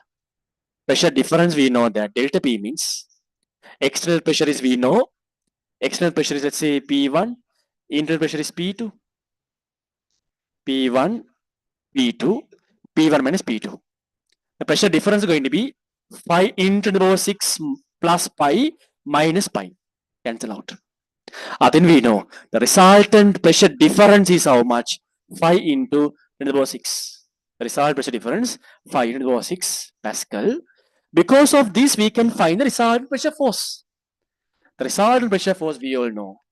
The resultant pressure force means we know that pressure force equals resultant pressure force over area equals pressure difference in pressure. The resultant pressure force is going to be equal to how much? The resultant pressure force is going to be equal to cross-sectional area of the piston into pressure difference. Equation 1. We know the cross-sectional area of the piston is 0.75 meters squared. Pressure difference, this value we know. This value we know. Okay. Now they are telling what? Now, in order to lift this vessel upwards, can you remember in Roman number 3rd, they told when the specimen was stored in the vessel at the seabed, it was found that at least 0.05 meter cube of water had to be removed from the vessel to lift off. I told you when I was explaining Roman number 3, in order to remove 0.05 meter cube volume downward, in order to remove 0.05 water volume, you want to move the piston downwards. You want to move the piston downwards. You want to move the piston downwards. We know. Is it easy to move the piston downwards? Because we know currently there is a resultant pressure force. This much of resultant pressure force acting on the piston currently. Currently, resultant pressure force Fr, amount of pressure force acting on the piston upwards. So you want to move the piston downwards to remove 0.05 meter cube of volume. Then only you can move the vessel upwards. Then only you can come to the free water surface. Very simple. After you collect the specimen, you want to remove 0.05 meter cube water. You want to displace 0.05 meter cube water. To remove that water, you want to move the piston downwards. But I am telling that it's not easy because when you are at the bottom, there is a resultant pressure force acting on the piston upwards. This much of resultant pressure force acting on the piston upwards. So you want to move the piston downwards. That means at least you want to produce a force. At least you want to produce a force equal to that resultant force. At least you want to produce a force equal to that resultant force. And you are moving the piston down. And you are moving the piston down. Right. Then how much distance you move the piston? Simple X. You removed 0.05 meter cube volume. You removed 0.05 meter cube volume. In order to remove 0.05 meter cube volume, you move the piston from here to here. A distance simple X. At least you should realize, at least you should provide a force Fr. Resultant pressure force upwards. If you want to move the piston downwards, you want to provide a force at least equal to Fr. And you want to displace the piston by simple X to remove a volume of water. Remove a volume of water 0.05 meter cube. Okay. Now you can find this X also. How you can find this X? Removed volume. Displaced liquid volume is, we found, displaced liquid volume is 0.05. Cross-sectional area of the piston is capital A. Then you can find the distance that you move the piston. You can find the distance that you move the piston. Then we know volume equals cross-section area into height. Then removed water volume is 0.05. Cross-section area is 0.75. You move the piston X distance. You move the pistons X distance. X equals how much? 0.05 over 0.75 meters. But they are asking how much work you have done. You provided a force Fr a force equal to resultant pressure force, and you move the piston downwards by a distance simple x in order to move in order to display 0.05 meter cube volume. Then the work you done is force into displacement. Finally, work you done is force and displacement. Very nice question. Really, your past paper questions are till you practice these questions and till you adopt to these questions. They are not model paper questions. They are past paper questions. They have asked. Then, so the work done by the person is force into the displacement. The force that person applied downward at least equal to the resultant pressure force A in delta P. A in delta P from equation 1. From equation 1, A into delta P into the distance is simple x. Cross sectional area is 0.75. Pressure difference delta P 5 into 10 to the power 6. X is 0.05 over 0.75. So actually, ni force A delta P ni correct ni X correct ni. Then 25 0.25 2.5 into the power 5 Newton something. Oh God. How was the class? Okay. Genuinely hands up. Story clear hands up. Story clear hands up. Story clear. This is very important. See, I will finish it. Give me 1-2 minutes. Very simple. This idea.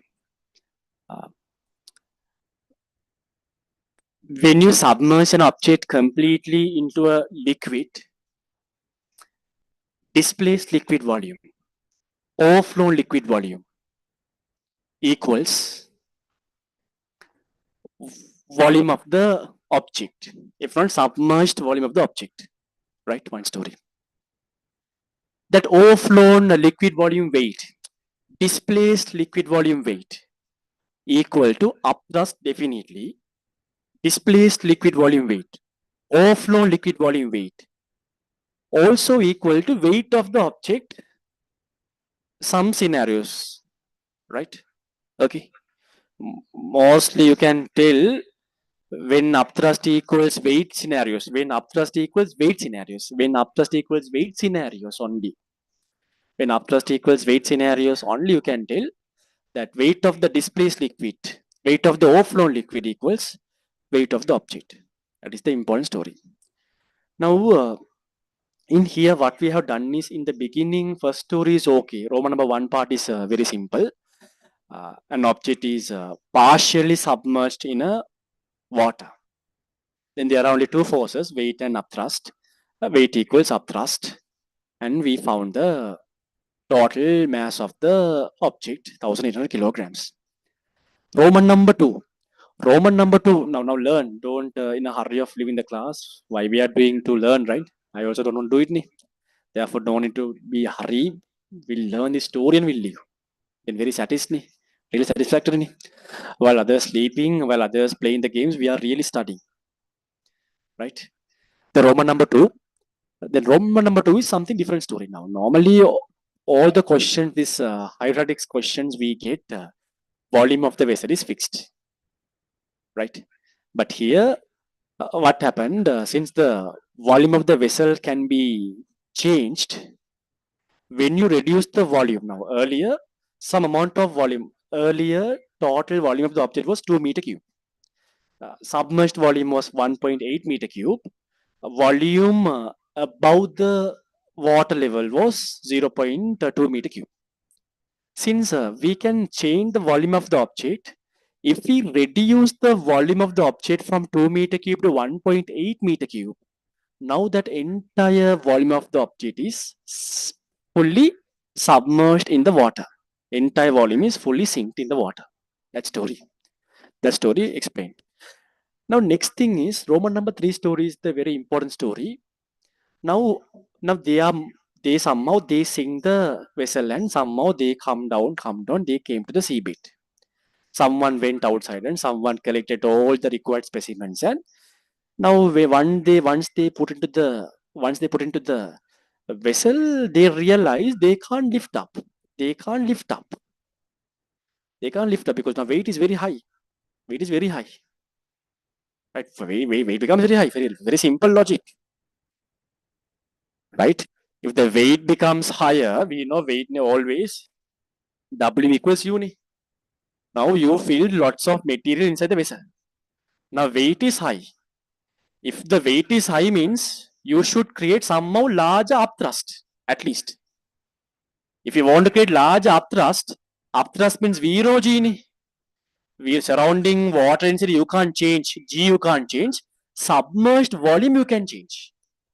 If the weight is larger now, once you add all the items into the vessel, if the weight becomes larger means, if you want to at least start to move,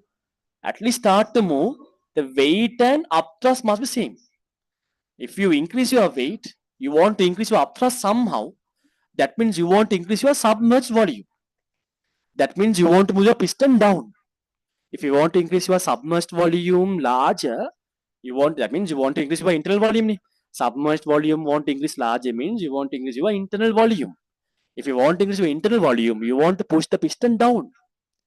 But pushing the piston down is not easy because see at the bottom very high pressure inside the container, atmospheric pressure.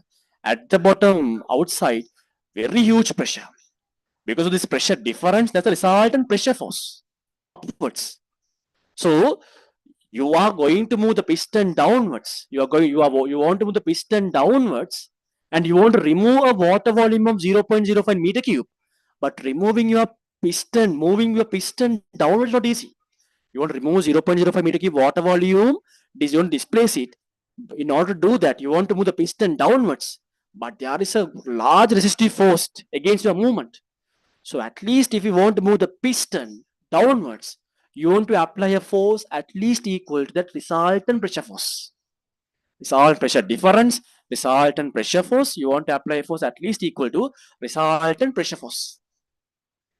Then you can find the resultant pressure force by using H rho G P equals F over stories. Right? Then they told clearly at least you want to increase your volume by 0.05 meter cube.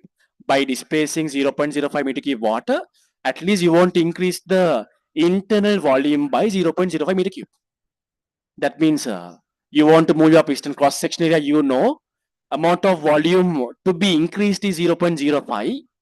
Then the distance that you want to move the piston is x. Volume equals cross section area into height. The volume that you want to add, the volume to be increased, the volume of the water displaced equals cross section area into height. You can find x. The force you applied is the resultant pressure force. The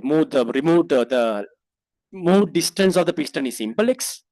The work done means force into displacement is the idea. Right. Session is very effective and I think we learned nice 4 questions. Session is very effective and very effective. Very effective. Deadline. I am giving deadlines and should set the submit the should submit now. Deadline is not today night. Don't worry. For you people, can't give lots of deadlines also for your people. 27 people, I give them 3-4 days. They don't know the depth of the lesson, but you guys know. Only one day before tomorrow, 11:59. Redo this question, 4 question. Redo it. Not now. You have done this. Don't send this paper. Right? I don't want this. You copy and you paste only. I want to redo it again. Around nicely or ugly, I don't mind. Redo it again and send before 11:59. It's the homework. Then Friday we are starting electric field. I don't want to talk. 11:40 already. Study well. We'll do like this. We'll discuss this type of questions. Okay. We'll stop. See you, students. Good night.